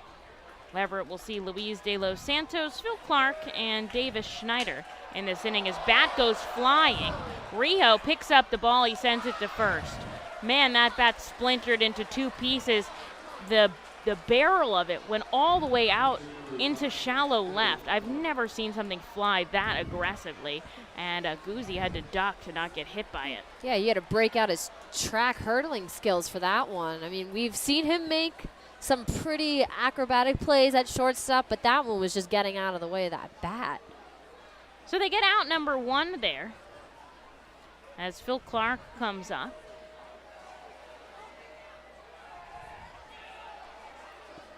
There's a first pitch in the dirt for Adam. He sat down 4 of 4 that he's seen. Logan O'Hoppe has entered the game in Dodger Stadium, comes in as a catcher in the top of the fifth, so we'll see if he gets an at-bat sometime soon. Checking his swing and going around is Phil Clark, and that moves the count to 1-1. So exciting for him. I know. Like, it's cool. I mean, the Futures game is awesome, but I feel like having it at Dodger Stadium must be super cool as well. An off-speed pitch gets Clark to chase 1-2. It's supposed to be at Citizens Bank Park in 2026. They're making some changes to CBP in the meantime, trying to upgrade some things. They're getting a new video board out there as Leverett comes home in the dirt. 2-2 now the count. What I think is cool about the video board is this is how they described it. They said you can fit 516 Philly Fanatics on it. Life size. With life-size Fanatics, which is like, I want to describe things only in terms of Fanatic. This is a little bit outside, and the count is now full. So we'll be interested to see what other kind of upgrades they make to the park in the next few years before the Futures game hits Philadelphia. And the All-Star game, of course, that's really the main event for other people. Only in Philly. It's 2026. Here's the payoff pitch, chopped foul down the first baseline. And we'll get to go again here. What about funnel cake for dessert? I mean, I like a good funnel cake. To me, though, sometimes it's like too warm to have in the a summer. funnel cake in the summer. But I'm definitely pro funnel cake. Just situational. Yes. Here's the payoff pitch. It's ball 4 outside. Phil Clark will head down to first for the second time today, both on a pair of walks. And here is Davis Schneider with 1 on and 1 out. Reading leads by 1 here. Fightin' Phils have held the Fisher Cats to just 3 walks. And they've struck them out 7 times. Schneider walked in his last at-bat, too. Of course, that was back when Bubby Rossman was pitching. This is Adam Leverett here to the designated hitter. Said he's going to go over to first. Clark comes back. He's very jumpy out on first for a catcher. Doing their little dancey dances out there. Lev comes set, glove at the chest, out of the stretch here. Comes home above the letters 1 and 0.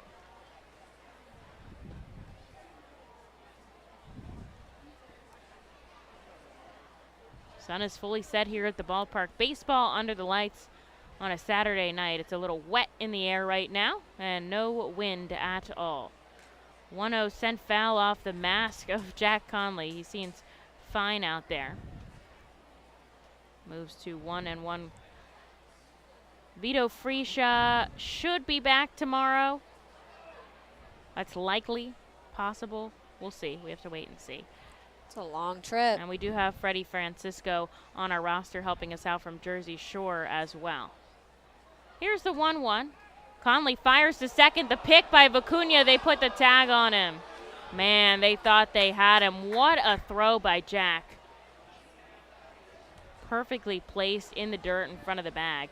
And the swipe tag by Kevin, I guess, just got his hand underneath. And it was a strike, so 1-2 now. Said to Jack before the game, you know, we up here, we were thinking we were going to go for a caught stealing every inning yesterday after pick it up, one buddy. in the 1 and 2, and he's like, no, that felt awesome. Just the confidence booster on that one, I can imagine for Jack. He gotta love that, especially after he told us about some of the mechanical changes he made to the transfer between his glove to his hand for the ball, and it certainly looked like it worked. Here's the 1-1 from, or 1-2, excuse me, from Adam Leverett, fouled into the Fisher Cats dugout. He'll keep his count. 1 out in the top of the 5th. The Arphils lead by 1. The tying run and Phil Clark still out at first.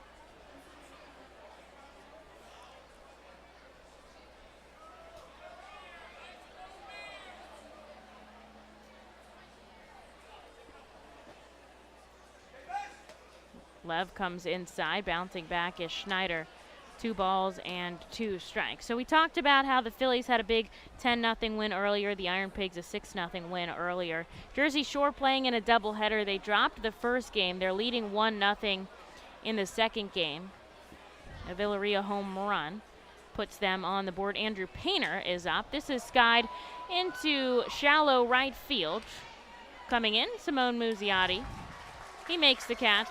And there is out number 2. That keeps Phil Clark on first for the number 9 hitter, Sebastian Espino. Andrew Painter, 3 innings of work, 1 hit, 7 strikeouts, 40 pitches. So I think he'll be continuing in that contest. They're only in the top of the 4th. It's the 7-inning game 2 of the doubleheader. And Clearwater leads Fort Myers 2-1. They are in the bottom of the 5th. So, looking to see maybe we can sweep through the farm system today. Espino takes a called strike on the outside corner. It's got the tying run out on first as the Arphils lead 1-0, but there are 2 outs here in the top of the 5th. Adam Leverett, just his second time out of the bullpen since moving there. Goes over to first. Vicuña puts the tag on him, not in time. I remember when every team in the farm system went into extra innings that one day earlier this season. Oh my gosh, that was hectic. Lev comes set at the chest. Here's the kick and fire. The 0-1 becomes the 0-2 on an off-speed pitch.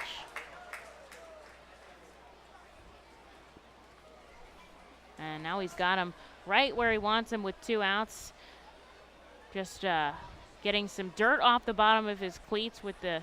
I meant to ask what that's called. It's not. I'm calling it a scratch pad. That's definitely not what it's called. Here's the 0-2 with 2 outs. A strikeout swinging. Adam Leverett picks up the big K to get out of the 5th scoreless. Back-to-back zeros on the board for the reliever. Gets us through the 5th on top. Reading leads 1-0. It's their turn to bat in the bottom half. The award-winning Reading Hospital Tower Health Character Pool Party provides an unforgettable night out with your family and friends. Enjoy a baseball game while swimming in the 87-degree heated pool directly behind the right field home run wall. Plus, 2.5 hours of all-you-can-eat buffet and photos and autographs with the crazy hot dog vendor and the Fightin' Phil's mascot band. Regular season tickets are $31 per person for groups of 20 or more. Give us a call today at 610-370-BALL. For top-flight local jobs, go with who you know. J.P. Mascaro & Sons, a leading waste removal company. To meet today's employment and service demands brought on by the pandemic, Mascaro is upgrading its already highly competitive employee wage and benefit package for drivers, collection crew helpers, and other positions. Call 888-MASCARO, MASCARO, for details. Work for an established local family business committed to its employees. Again, call 888-MASCARO today or apply online at www.jpmascaro.com. Highline Merchandising, formerly Textiles, is your local small business company that provides screen printing, design, and merchandising services for local, national, and international businesses, bands, shows, and festivals, including 7-time Emmy Award-winning show Schitt's Creek and Unsolved Mysteries. Visit our website at highlinemerchandising.com.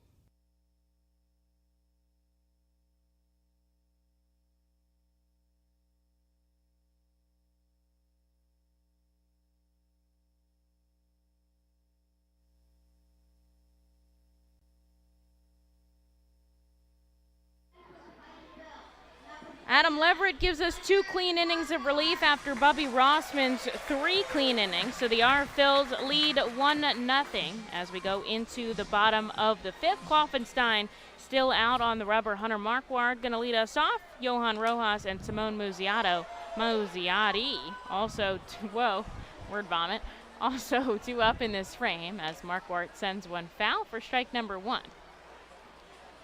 Looks like McKinley Moore out, starting to warm up for the Fightin' Phils.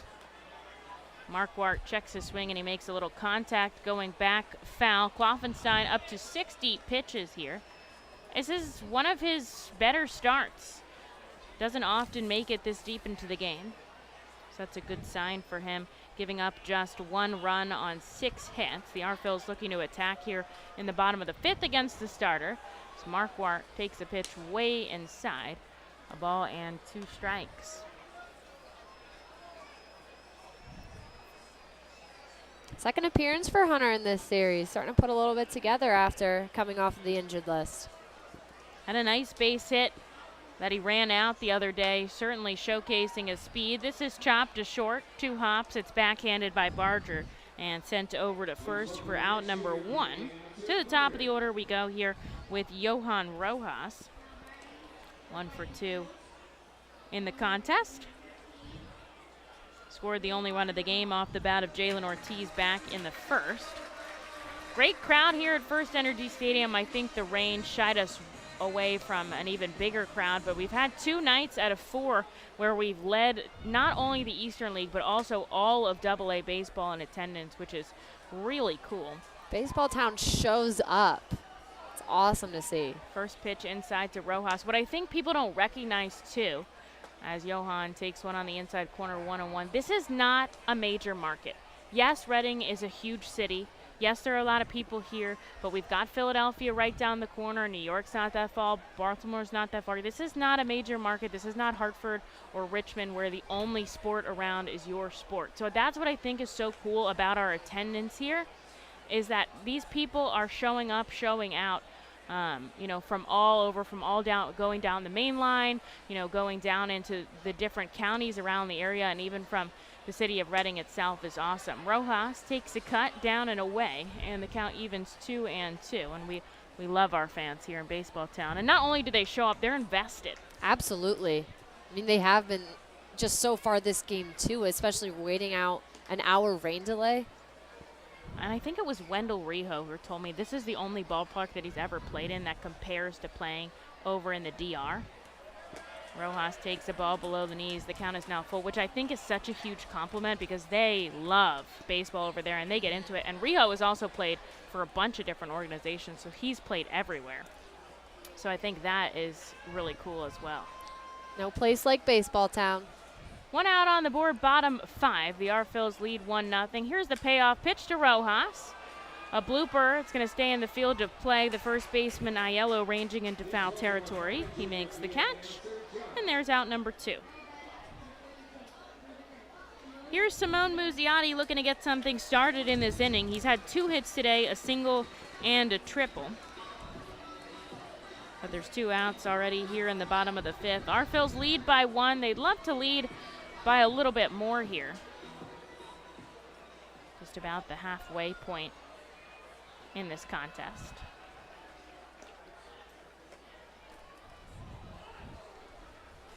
Takes a first pitch strike.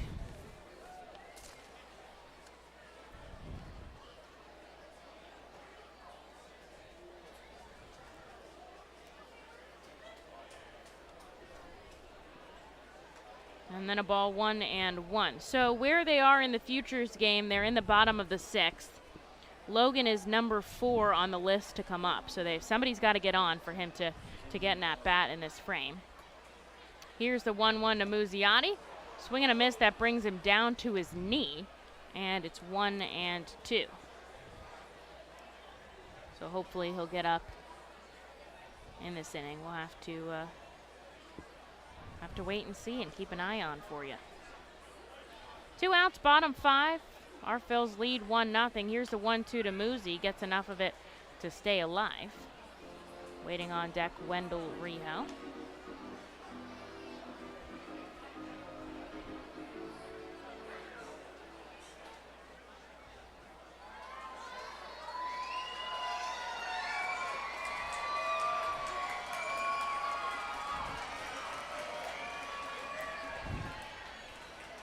Kloffenstein deals. Muzzy makes late contact on the inside of his bat. It goes foul. 1-2. Now there's somebody up and throwing for the Fisher Cats. Kloffenstein has 2 outs here, bottom 5, but he's up to 75 pitches. He's had a good outing here so far. Only given up 1 run. 1-2, Muzziotti goes up the middle. He makes an impressive play, getting the glove on it, underhand over to first, and that will do it. The Fightin' Phils go down in order here through 5, 1-0. The R-Phils on top. There you are in the great wide open when you hear it. Dinner time. When you're hungry, you're not going to let 5,000 feet of mountain get in your way. And if they try, that's what Kia's lineup of exceptionally capable SUVs with available all-wheel drive is for. The Telluride, Sorento, Sportage, and Seltos are how you know we take this pretty seriously. The SUVs and the dinner. Hurry into your local Kia dealer today. Kia, movement that inspires. Visit kia.com for details. Always drive safely. Feasers Incorporated, a family-owned, full-line food service distributor located in central Pennsylvania. Services restaurants, sporting facilities, theme amusement parks, healthcare facilities, educational facilities, and other institutions throughout Pennsylvania and the Mid-Atlantic region. For over 100 years, Feasers and its employees have committed themselves to making customer service their highest priority. Feasers works hard to provide customers with the products they require, delivered by their helpful fleet drivers. Feasers is large enough to serve and small enough to care. For more information, call 800-326-2828 or Feasers.com. The Reading Fightin' Phils are proud to partner with the Berks County Mental Health and Developmental Disabilities Program. Together, we are striking out the stigma in order to raise community awareness about mental illness and the prevention of suicide. With 3 simple words, are you okay? The hope is to begin a conversation to show Berks County that we care. Suicide affects and hurts everyone, but help is here, and we'll work together to help raise awareness about suicide and identify what we can do as a community to prevent it. People in need of assistance and support should call Crisis Intervention at 610-236-0530. That's 610-236-0530.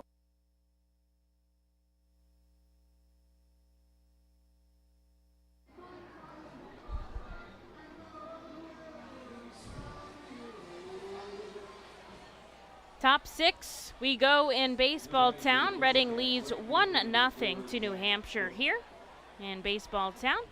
And now Adam Leverett will hand the ball over to McKinley Moore here. Leverett gave us 2 clean innings of work, had just 1 walk issued and struck out 2 batters. And now McKinley Moore will see the top of the order in Zach Cook, Cam Eden, and Addison Barger.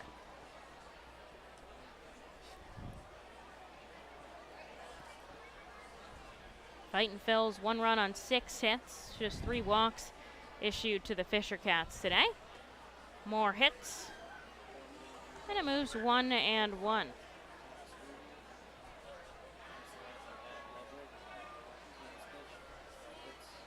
Moore on the first base side of the rubber pumps his left foot glove at the waist, a huge leg kick, and he comes home, hits the outside corner.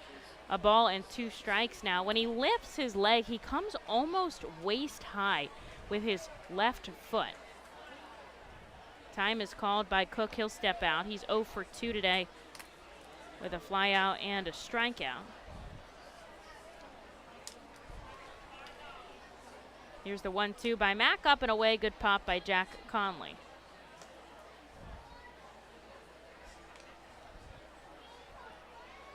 You're 98 on that pitch, too. He said how high he lifts his leg up and whips it all the way around to channel all of that velocity.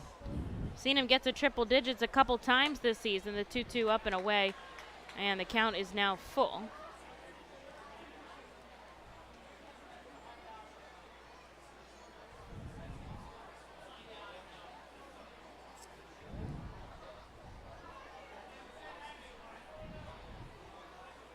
Mack deals the payoff pitch, sliced right into the glove of Kevin Vicuña. I think that chipped the bat a little bit of Cook, and Kevin was able to range over in time as it held up in the sky. There's out number 1 here for Cam Eden. How many splintered, broken bats have we know. seen so far today? Hunter Marquardt with 1. And we saw that one go into the outfield earlier. I think we're at 3 now. Good thing they pack heavy. Our buses, when we go on a road trip, I mean, there's so much equipment that is brought. Cam Eden takes a pitch down and away to start off his at bat. I mean, and every guy brings, when we went one place, Akami didn't have his bats. Freesia had 4 bats. Half the team was using a Vito Freesia bat, which is always fun. The 1-0, fouled back, 1-1. Using somebody else's bat. Yeah, I think it's fun. That is fun. Trying to see if you can get some of their hitting power. Freesia, a guy with a lot of power on his bat. Mack leans over, ball in his glove. Now he comes set at the waist, getting his grip. 1-1. Eden takes a swinging strike, 1-2. Bat Boy's got to bring out some more baseballs here. Every time a ball touches the dirt, fresh ball. Just got to go back and wipe it off a little bit. The side went down in order in the 6th. This is criminal that Logan O'Hoppe didn't get up in this inning. And a swing and a miss. Mack picks up a strikeout here to Cam Eden. Eden down 3 straight times on strikeouts, and there's 2 away here for Addison Barger. But he's getting some reps in back behind the plate. He's calling a game with a ton of prospects, and that is really cool experience. So here's Addison Barger. 2 away. He's 0 for 2 with another pair of strikeouts. 9 Ks issued by the R-Phil's pitching staff today.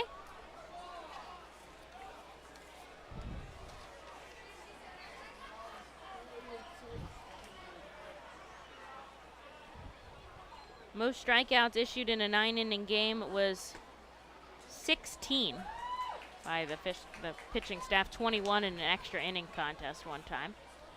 Ball and a strike here. Barger from the left side here against the righty McKinley Moore. The R-Phil's up 1-0 in the top of the 6th. That hits the outside corner, brings it up all the way to 98. Some high heat. And Matt Hockenberry has to be so happy with how his pitching staff has been performing this week. I mean, 2 shutout wins. Here's the 1-2 up and away. Colton Eastman yesterday giving such a quality start despite not having any run support. Just gave up that 1 run, and that ended up being the game-winning run, unfortunately. But still, that's probably one of his better outings of the season. Everyone's looking really good in this series. Here's the 2-2 with 2 outs. Bounces over the plate, and now the count is full.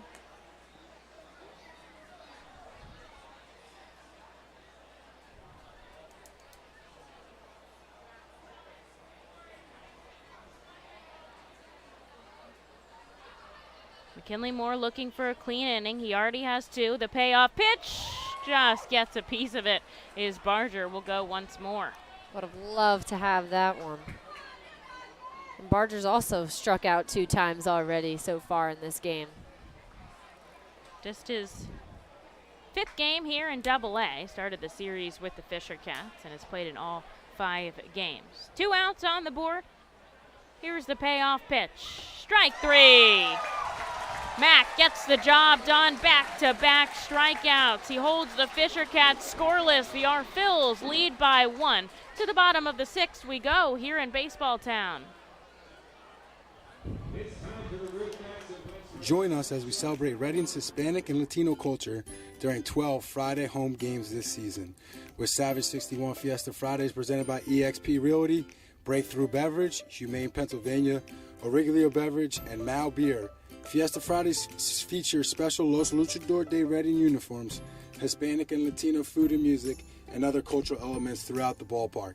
Get your tickets now by calling 610-370-BALL or visiting us at the Weidenhammer ticket office at FirstEnergy Stadium. ROG Orthodontics is the proud official partner of the ROG Orthodontics Fightin' Phil's Kids Club. Join today at Fightins.com to get your free ROG Orthodontics Kids Club t-shirt and visit FantasticSmiles.com for more information on why ROG Orthodontics is voted #1 in Berks and Monco. ROG Orthodontics and the Fightin' Phils, 2 great hometown partners. Savage Auto Group is a proud sponsor of Fiesta Fridays. Enjoy an R Phils game, great food, music, and entertainment. The team will play in their Los Luchadores de Reading Latino tribute uniforms. Visit Timmy Profit and Savage Auto Group, Pennsylvania's most awarded dealership for all your automotive needs.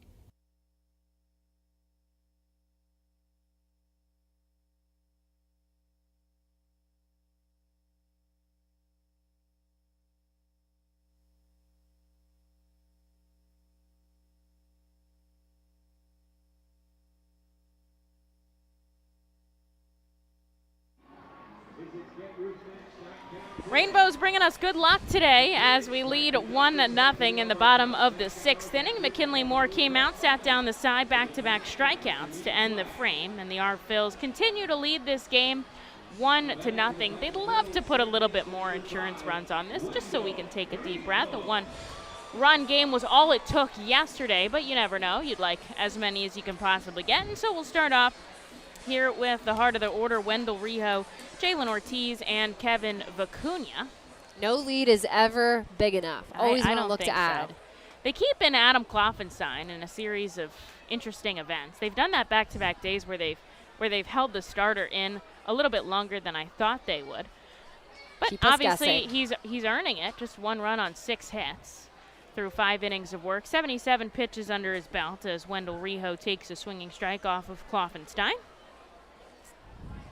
Rijo walked once and grounded into a double play. The righty takes a called strike on the outside corner, down 0-2. So we talked about how the Phillies got a big 10-0 win. Iron Pigs 6-0.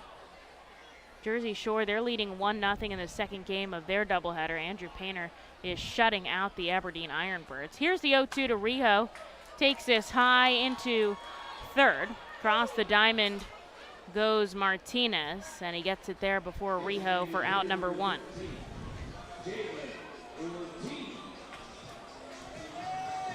Painter comes through the 4th inning without giving up any runs. 9 strikeouts, just 2 hits on 56 pitches, so he's being very efficient and very aggressive today, and he's getting the job done. That's the Phillies' number 1 prospect. And Clearwater leading 3-1 over Fort Myers. Ortiz takes a big hack on an off-speed pitch. There is strike number 1. Jalen has been on both times today. A double that scored Johan Rojas, the only run that's come across, and then a walk back in the 3rd. Splintered off the bat, the pitcher backhands, he slides, tries to make the throw from his butt, and Aiello can't keep it in his glove. Safe at first is Jalen Ortiz. That's why you always run out the play, too. Just got caught up, bounced a couple times. A good backhanded play by Kloffenstein, but with the grass a little bit wet, he slipped, made an impressive throw from a seated position, but just not enough. And you're right, Ortiz hustled down the line, in a close play, he gets the call, and he'll be safe at first. Another multi-hit game, which I believe Alexis has a fun piece of information about that multi-hit game as Kevin Vicuña smacks the first pitch he sees foul. Just got to find the page in here first. That's I was okay. flipping through earlier trying to get our pitching notes. There it is. Do you remember Derek Hall was the last RFIL to do this, which came on June 17th through the 22nd in 2018, had 2 or more hits in 6 straight games. It's not enough to get on once. You have to do it 2+ times to record this. And, of course, Derek Hall has gone on to be a major leaguer and has helped the Phillies out tremendously these past few weeks. And now Ortiz has had 2+ hits in the past 6 games. Been on all 3 times tonight. Going for second, the throw down is upstairs. He slides under the tag, and a stolen base for Jalen. What can't he do? Showing off all the skill sets here. That pitch was a ball downstairs to Vicuña, and the throw was just high. He's safe at first. Actually, I think that was a called strike at the knees. And so the count moves 1-2 as Kevin steps back in a runner in scoring position here with just 1 out. Reading leads 1-0. Trying to get on the board again. They got that run in the first inning. Who knew it would be the only run of the game so far? And the count evens 2-2 with a pitch outside. The RFILs have had runners on still throughout this game, but just haven't once again been able to just get that hit to bring them home throughout this game. Ortiz shuffles off the bag at second. 1 out on the board. Here's the 2-2 to Kevin. It's in the dirt, and the count is now full. Did a good job laying off there. Remember we were talking about beginning of this game that Kloffenstein, big swing and a miss guy. But so far, Fightin's have been doing a good job laying off of those breaking balls. Eric Miller entering the Futures game for the Fightin' Phils right now. Very exciting that he's getting an opportunity to go out there. Slow roller to third. Martinez fires upstairs. Does he keep his foot on the bag? Yes, and Aiello gets the out at first. Ortiz forced to stay at second, and now there's 2. Here's AJ Graffinino with a chance to do some damage. Our Phils lead 1-0. Eric Miller just entering the game in the top of the 7th for the National League team. 2 outs on the board, so we'll see how long they give him in that game. And in our game, Cesar Martin's going to take out the pitcher Kloffenstein with 2 outs and a runner on second. They will turn to the bullpen, so we're going to take a quick break here. Let the reliever warm up, and then we'll be right back. In the bottom of the 6th, the RFILs have a runner on and 2 outs.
Entering staying in, I guess, the top of the 7th. AJ Graffinino comes up with Jalen Ortiz out on second. And 2 outs here. The R-Phils lead 1-0. They have a chance to lead by more here. Nino 1 for 2 today from the left side here against the reliever as they've taken the starter Kloffenstein out in favor of Thomas Rui, who gets a first pitch strike.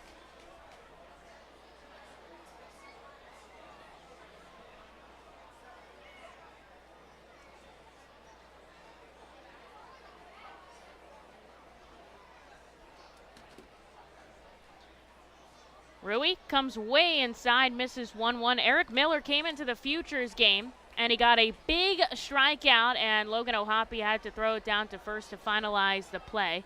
So that is super fun for that battery. The hometown battery getting to go at it in the Futures game. I love that they were both in it at the same time. That's awesome. And How then do you get better than that? Logan's going to lead off the bottom of the 7th at bat. So it's like this is magic. Could not have scripted it better. 2 balls and a strike here to Nino. Ortiz out at second. He singled and stole a bag. 2 outs, top 7 here in Baseball Town.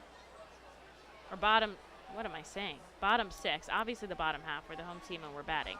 Graffinino takes a swinging strike inside, 2-2. I think I'm getting confused because I'm looking at the Futures game. That's a lot to keep track of. I'm just excited, you guys. This is fun. Baseball's supposed to be fun. It is fun. Runner on second, 2 outs here.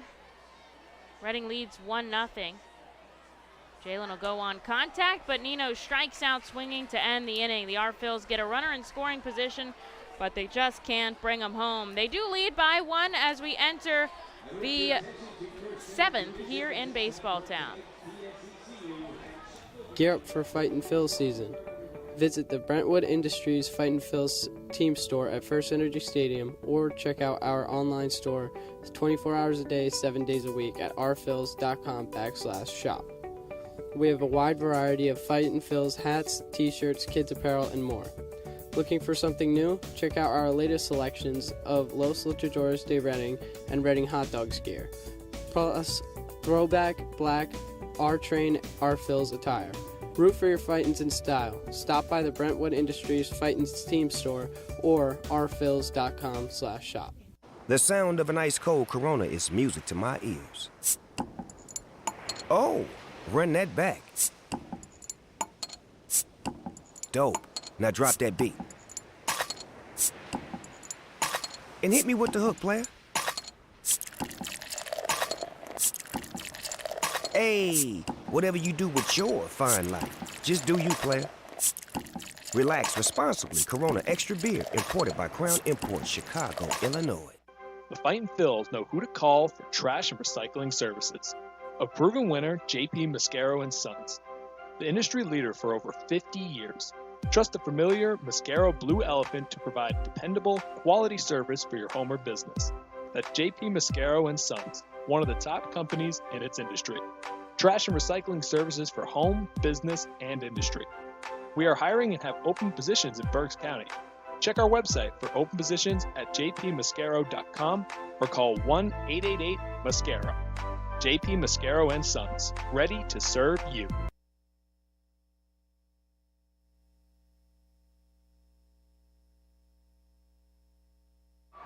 McKinley Moore is going to get another inning of work to start off the 7th. The Fightin' Phils lead 1-0 here. They do have 7 hits. They just can't drive another one in, but they do lead here, and the pitching staff has held them in this contest. John Aiello, Orelvis Martinez, and Luis De Los Santos due up here.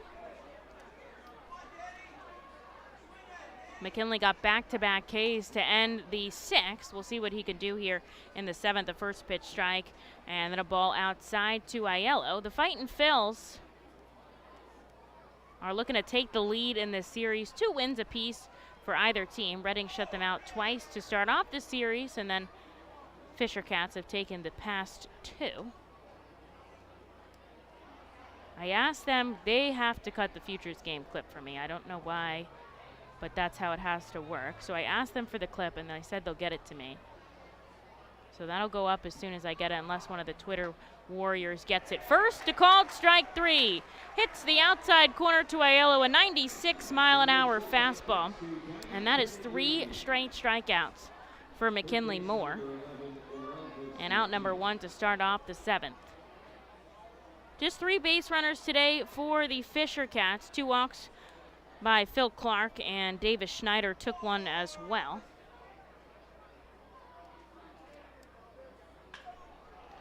Ground ball, 2 hops, Guzzi across the diamond. There's out number 2. Mac being very efficient with his pitches. Has 2 outs to start off the 7th, and here is Luis De Los Santos.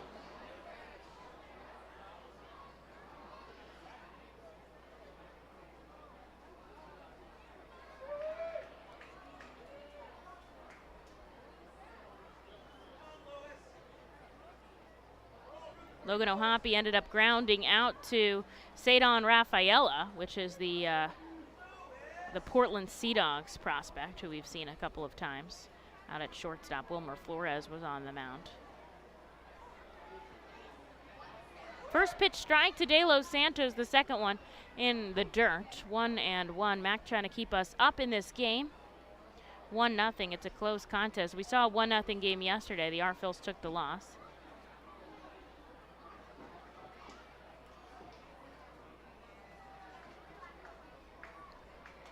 This is sent foul into the net back behind home plate, and he's down 0-2. 2 quick outs for McKinley Moore. That's 5 outs in the 5 batters that he's faced.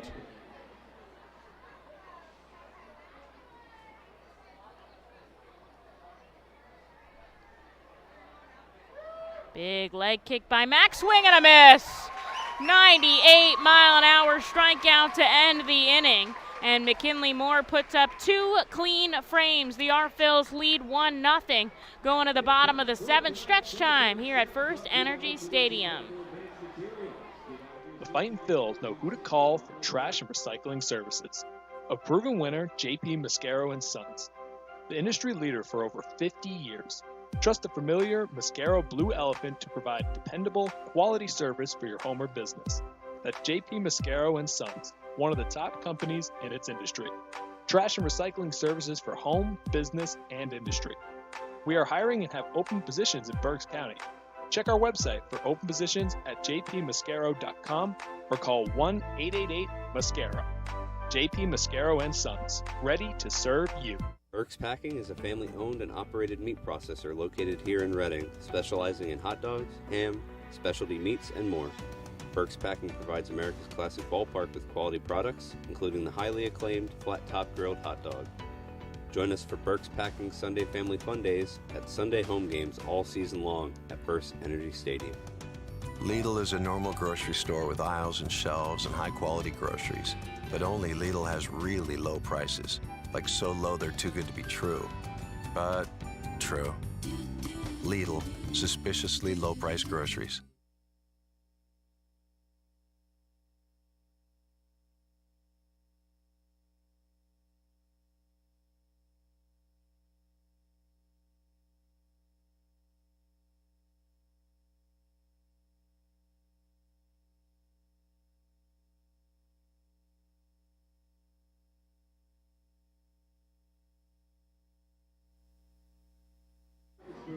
McKinley Moore picks up another 2 strikeouts to get out of the top of the 7th clean. And now the Arphils lead at 1-0 after stretch time at the ballpark. Cesar Martin talking to home plate umpire Jen Powell here. It doesn't seem fiery. So now I'm trying to see, maybe are there some defensive substitutions out there, or what are they discussing? Still going on. It's holding up the start of this inning, so it's not about substitutions. It's something bigger than that. He looks a little frustrated. The guy struck out swinging to end the inning, so it's not as if there's confusion on the strike zone. Martin is pointing into the outfield here, still chipping at Jen as he heads back into the dugout. The third base umpire and crew chief Tanner Moore is walking with him down the third base line. Dude, you're holding up this game. Heads back into the dugout. And Jack Conley is going to step into the batter's box. I wish I knew what they were talking about, because you remember yesterday, if you were tuning in yesterday, there was like a inning with like 5 mound visits for the Fisher Cats, and I was like, what are they doing? But it turns out Jack Conley takes a ball overhead here from Thomas Rui, who came in and got the final out of the 6th. It turns out the pitcher couldn't see the catcher's signs. They had to, first they came out and put orange like stickers on his fingernails, but that didn't work, so then they came and used whiteout. Conley pops this up in the infield. Racing back is the pitcher. They can't make the catch. The throw over to first is quick, but Jack runs it out.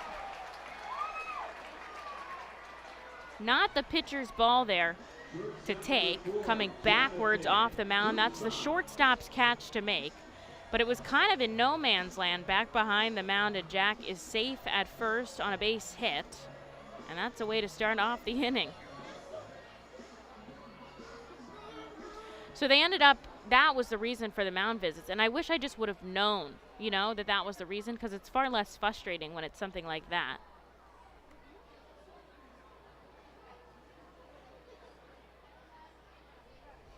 So here's Jonathan Guzman with the runner on first. Reading leads 1-0. Guzzi looks to lay down a bunt. Takes the ball outside, though.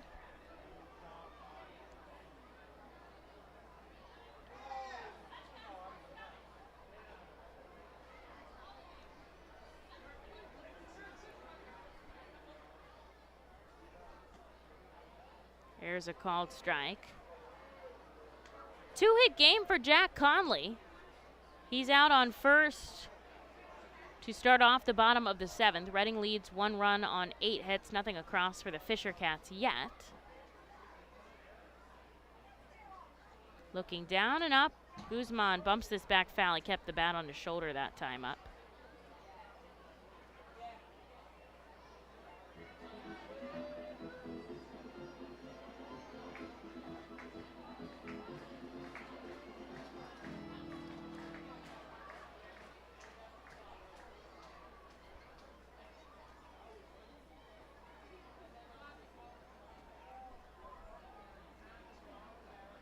Here's the 1-2 to Guzman.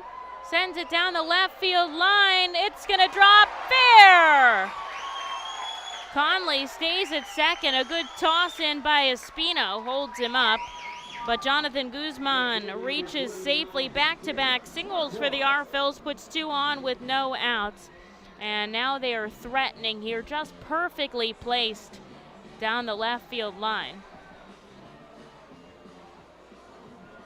And here's Hunter Marquardt from the left side with 2 on and nobody out.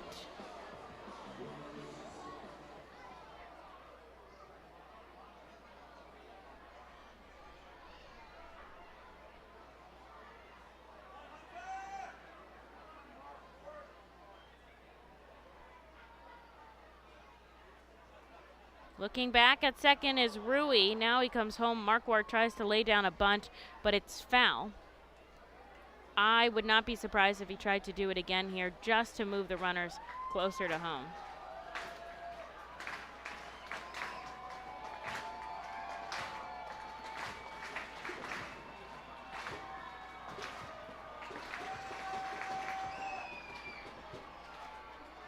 Conley on second, Guzman on first. Nobody out here, bottom 7.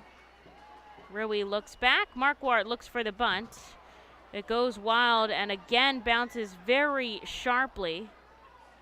Are they saying he swung? Racing out is Cesar Martin. There's some arguing going on with Rui and Jen Powell. He's going to get out of it as Martin comes in and he's going to argue himself. Doesn't want his pitcher involved. The R-Phils crowd here is booing as Tanner Moore comes in. The meeting at the umpires. Yesterday we saw them reverse a call. I can't believe that you could reverse a call without footage of reversing a call. The umpires are converging. Cesar is trying to try another word in there. I mean, you didn't see it, so you can't rewatch it. So what are you changing? I know other people are there to see it, but they don't change it this time. And are they going to say he fouled it back or took a ball? To wait for her to hold up her fingers here and tell us what it was. They're going to say he fouled it back. So 0-2 the count.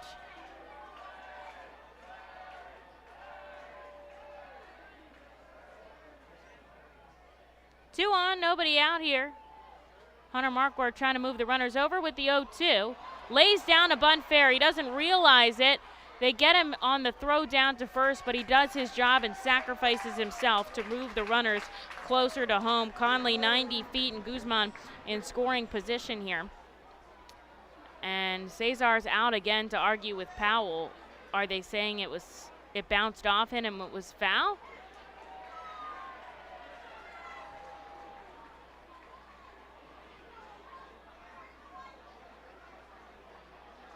I'm going to guess that's what he's arguing with here,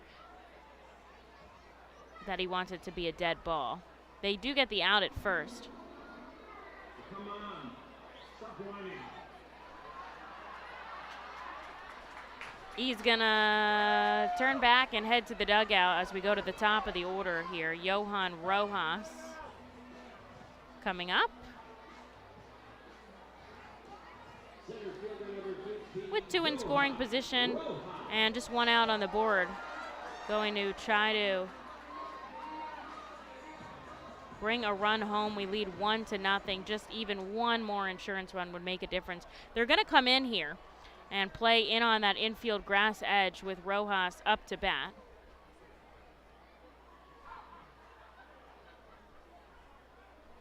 He's 1 for 3 in the contest today. Rui gets him to foul it back for strike number 1. This is the second time in this series that we've seen Rui. Pitched on Tuesday, an inning and 2/3, just 1 hit, 1 walk, and 2 strikeouts. Fightin' Phils lead 1-0 in the bottom of the 7th here. It's very moist. I think it's starting to drizzle. Hacks at a pitch upstairs, a 94-mile-an-hour fastball. And down 0-2. Need something in the outfield here to bring in a run.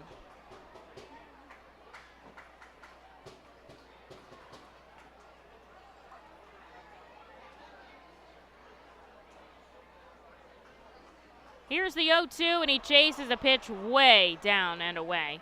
And now it's starting to rain here a good amount because the crowd is putting up umbrellas. The crowd is coming back, and the Fightin' Phils need to get in this run before it gets even worse. Here's Simone Muzziotti with the chance to drive in a run. He's 2 for 3 today. There's 2 in scoring position. The Phils have had chances today, but they've only been able to bring in 1 back in the top of the first. Ortiz batted in Rojas. Left 5 on the bases. Pitch is way outside to the lefty bat.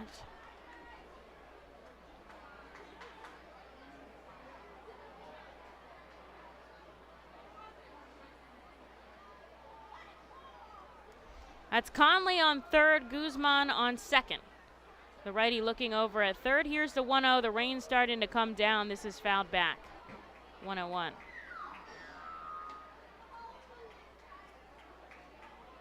Anything through 5 is considered a complete game. We do play tomorrow. It is supposed to rain tomorrow, so that's the only thing, especially in a getaway day. We do see New Hampshire later in the season, I believe, at home. Yes, that's our last home series, so there's that possibility as well. This hits outside 2-1.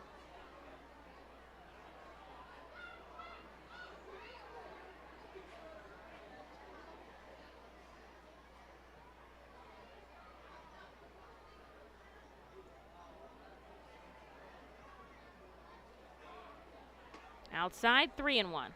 Waiting on deck is Wendell Rijo. They're making sure that he's spraying that sticky stuff on the handle of his bat with the rain, and you don't want that to go flying here.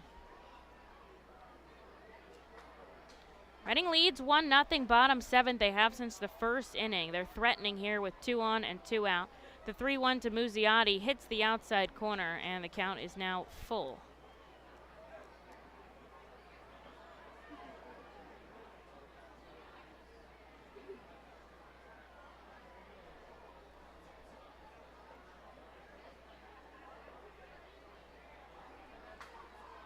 Payoff pitch, that's ball 4. And Muzzy will walk his way down to first to load the bases. Conley, Guzman, and Muzzy left to right across the diamond. This is the second time that the Phils have had the bases loaded in this game, but this time They'll have Wendell Rijo up to bat. A big moment here for the R-Phils. They lead by 1. They need to break this game wide open as the rain begins to pour here at America's Classic Ballpark.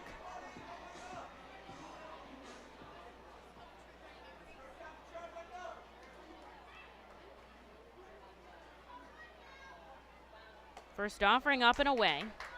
Nobody warming in the bullpen for Toronto's Double-A team, the Fisher Cats. They're going to trust Rui here to get out of it. He's got 2 outs on the board, but the Fightin' Phils have the bases loaded. Phil Clark has been really solid at the backstop. There's a ball outside. 2-0. Coming down hard now. Both of these guys trying to hang tough.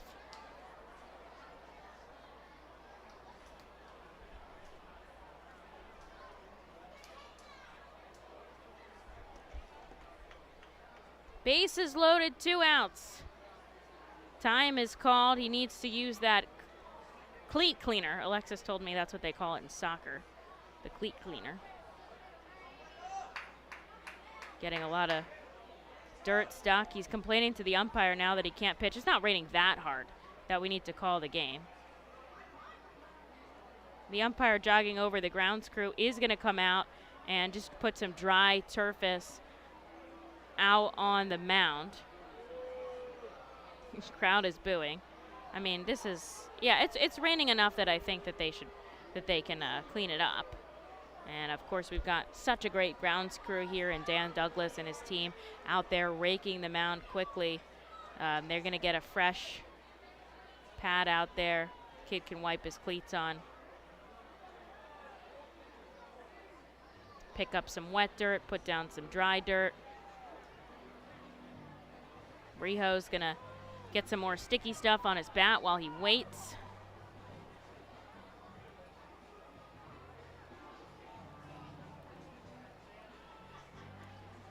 Nobody throwing in the bullpen for the Fisher Cats, so they are going to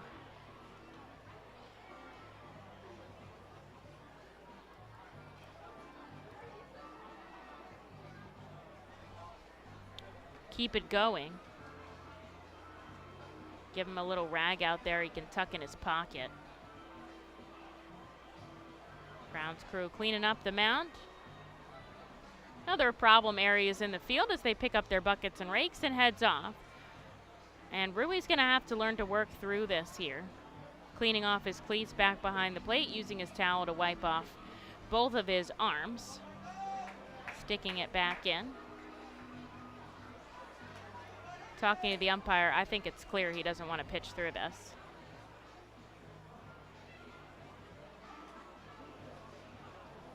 Playing some good elevator music here, though, in the stadium. Wendell Rijo waiting to come up to bat here. He'll come up with the bases loaded. He already has seen 2 pitches up 2-0. They're going to let Rui throw some warm-up pitches here. I don't know what the policy is on how many they give him. Still complaining about the dirt, wiping his cleats off back. And I think he's saying he's ready to go, because he says something to the home plate umpire. Kicking some dirt on the rubber. Wendell Rijo stepping in, digging his right foot in. Bases are loaded, 2 outs, bottom 7. Reading leads 1-0. It's Wendell Rijo up at the plate. Conley, Guzman, and Muzziotti left to right across the diamond. Here's the 2-0. It's in the dirt, 3-0. He'll get a fresh baseball.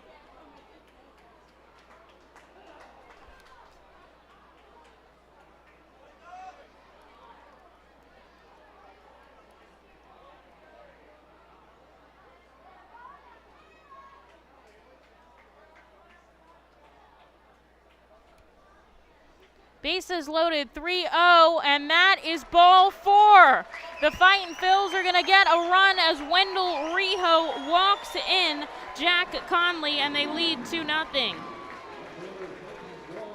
Rui could not find the strike zone there. Back-to-back walks will keep the bases loaded. Guzman on third, Muzi on second, Rijo on first, and here is Jalen Ortiz. And now we'll see a visit from the pitching coach here, Jim Sykowski. Infield's going to come in.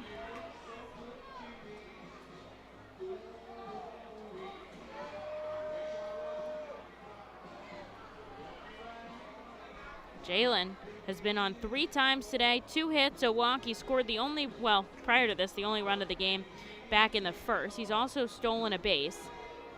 And he's hit a grand slam this year, 1 of 3 for the Arphils. Ohapi and Corridor have also had one. His was the first of the season back on May 12th.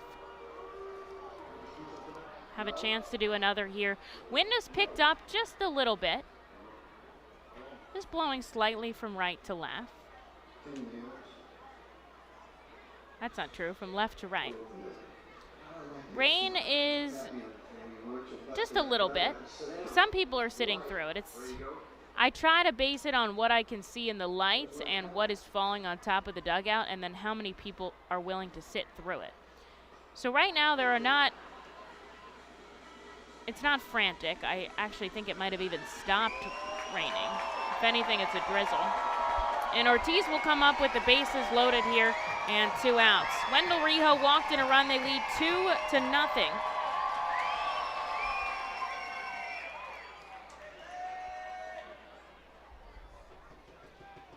Bases loaded, first pitch strike by Rui.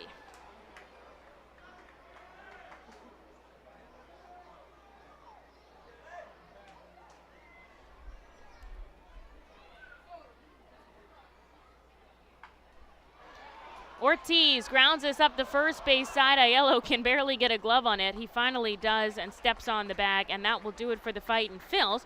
But they do get a run as Wendell Rijo walks in Jack Conley. They lead 2-0, and I do think we'll see a pitching change here for the Fightin' Phils as they lead 2-0 into the 8th in Baseball Town. K Pool and Spa offers a variety of expert services for both in and above ground pools and hot tubs.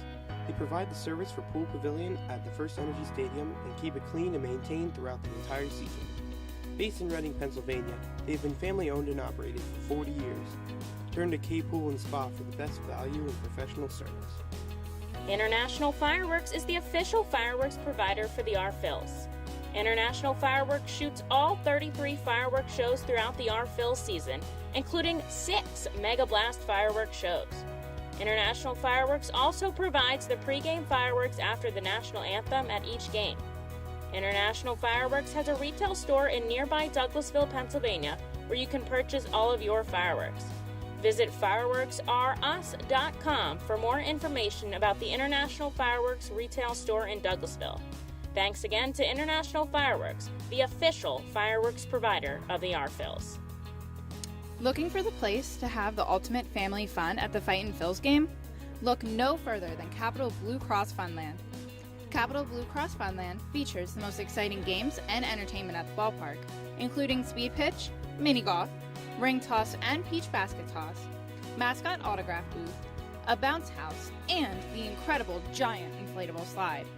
Bring your family to all the fun at their next Arphils game at Capital Blue Cross Funland.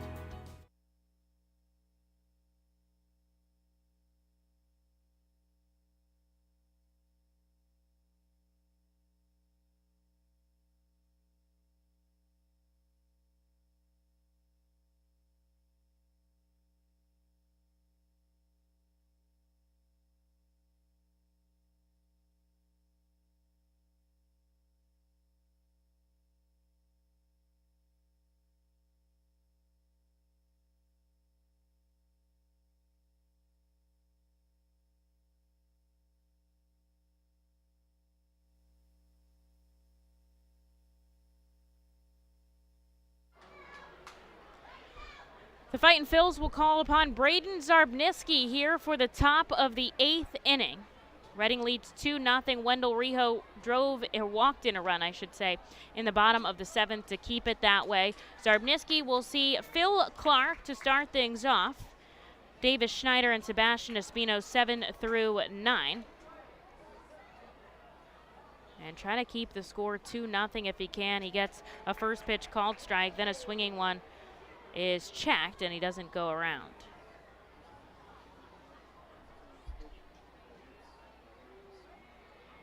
McKinley Moore gave us 2 clean innings of work. Time is called. They're going to get a fresh baseball. Still a little wet out there. The rain has stopped here for Zarb. Trying to keep this game clean. Only 3 walks have been issued to the Fisher Cats. Okay? Okay. There's a ball outside. 1-2 here.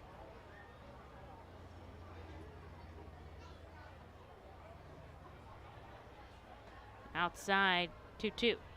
Saw Zarb the other day. He was dominant on the rubber. 2 innings of work, 5 strikeouts. That's a high for him. Bounces over the glove of Graffinino at second. And that breaks up the no-hitter.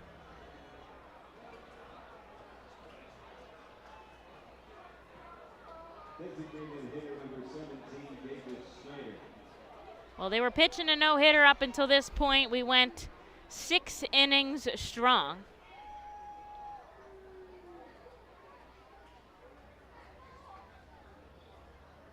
But they still have a 2-0 shutout lead here over the Fisher Cats.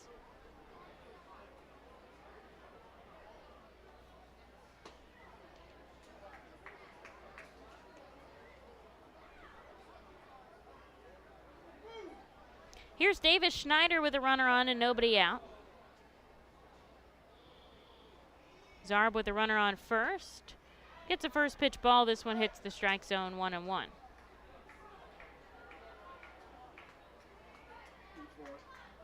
They're going to give him an error for that. So the no-hitter continues. That's the call by my official scorer, so they tell me what the situation is, and an E4 allows him to reach, and so we are still in a no-hitter as the rain continues to go. I think the crowd realized when it went on the scoreboard what had happened. I hear a couple people saying it. Schneider bounces this back 2-2.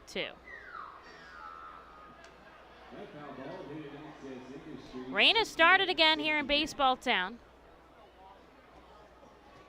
Still a good number of fans here sitting through this. Obviously, they recognize what's going on.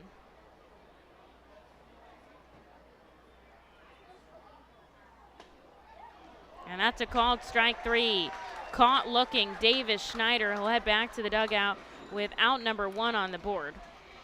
Left fielder number 9, Sebastian Espino.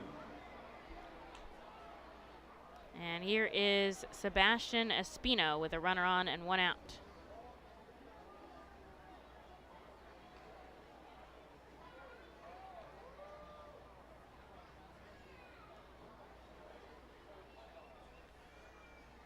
Play went as an error to AJ Graffinino. And so the no-hitter continues here for the Fightin' Phils in the top of the 8th inning. Rain coming down now.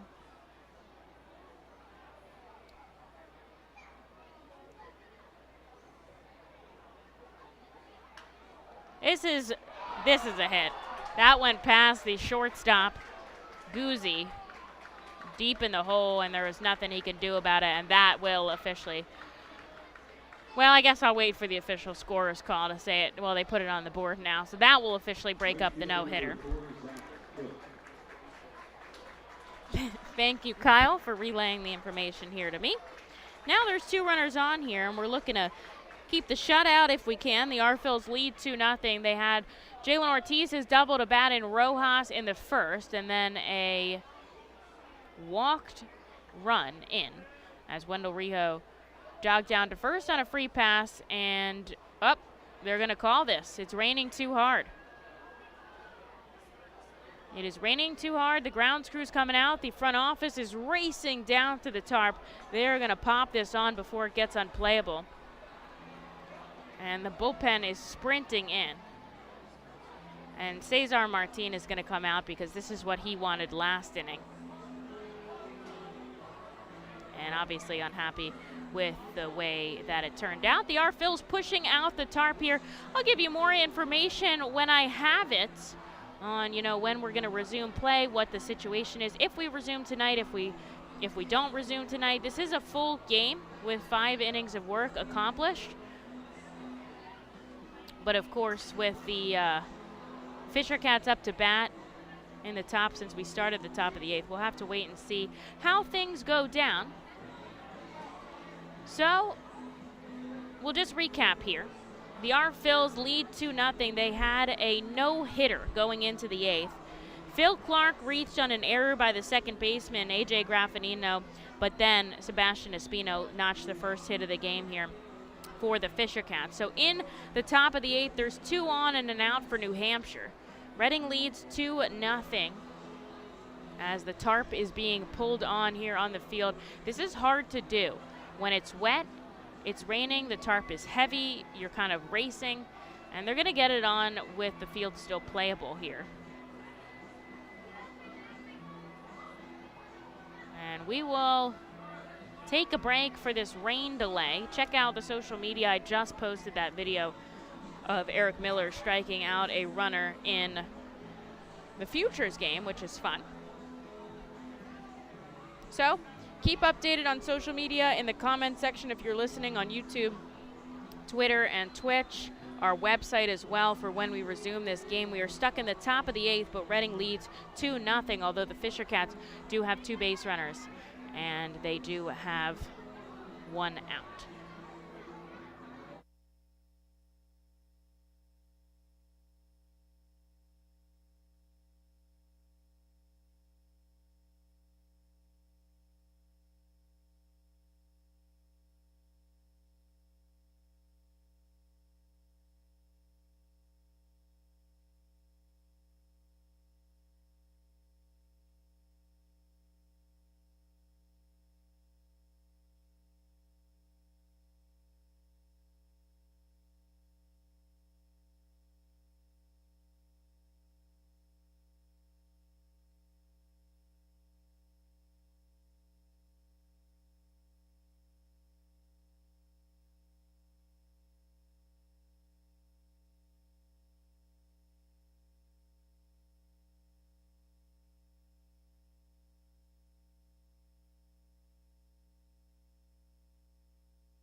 To anyone out there still listening, this game has been finalized. The official score, Fightin' Phils 2, New Hampshire 0.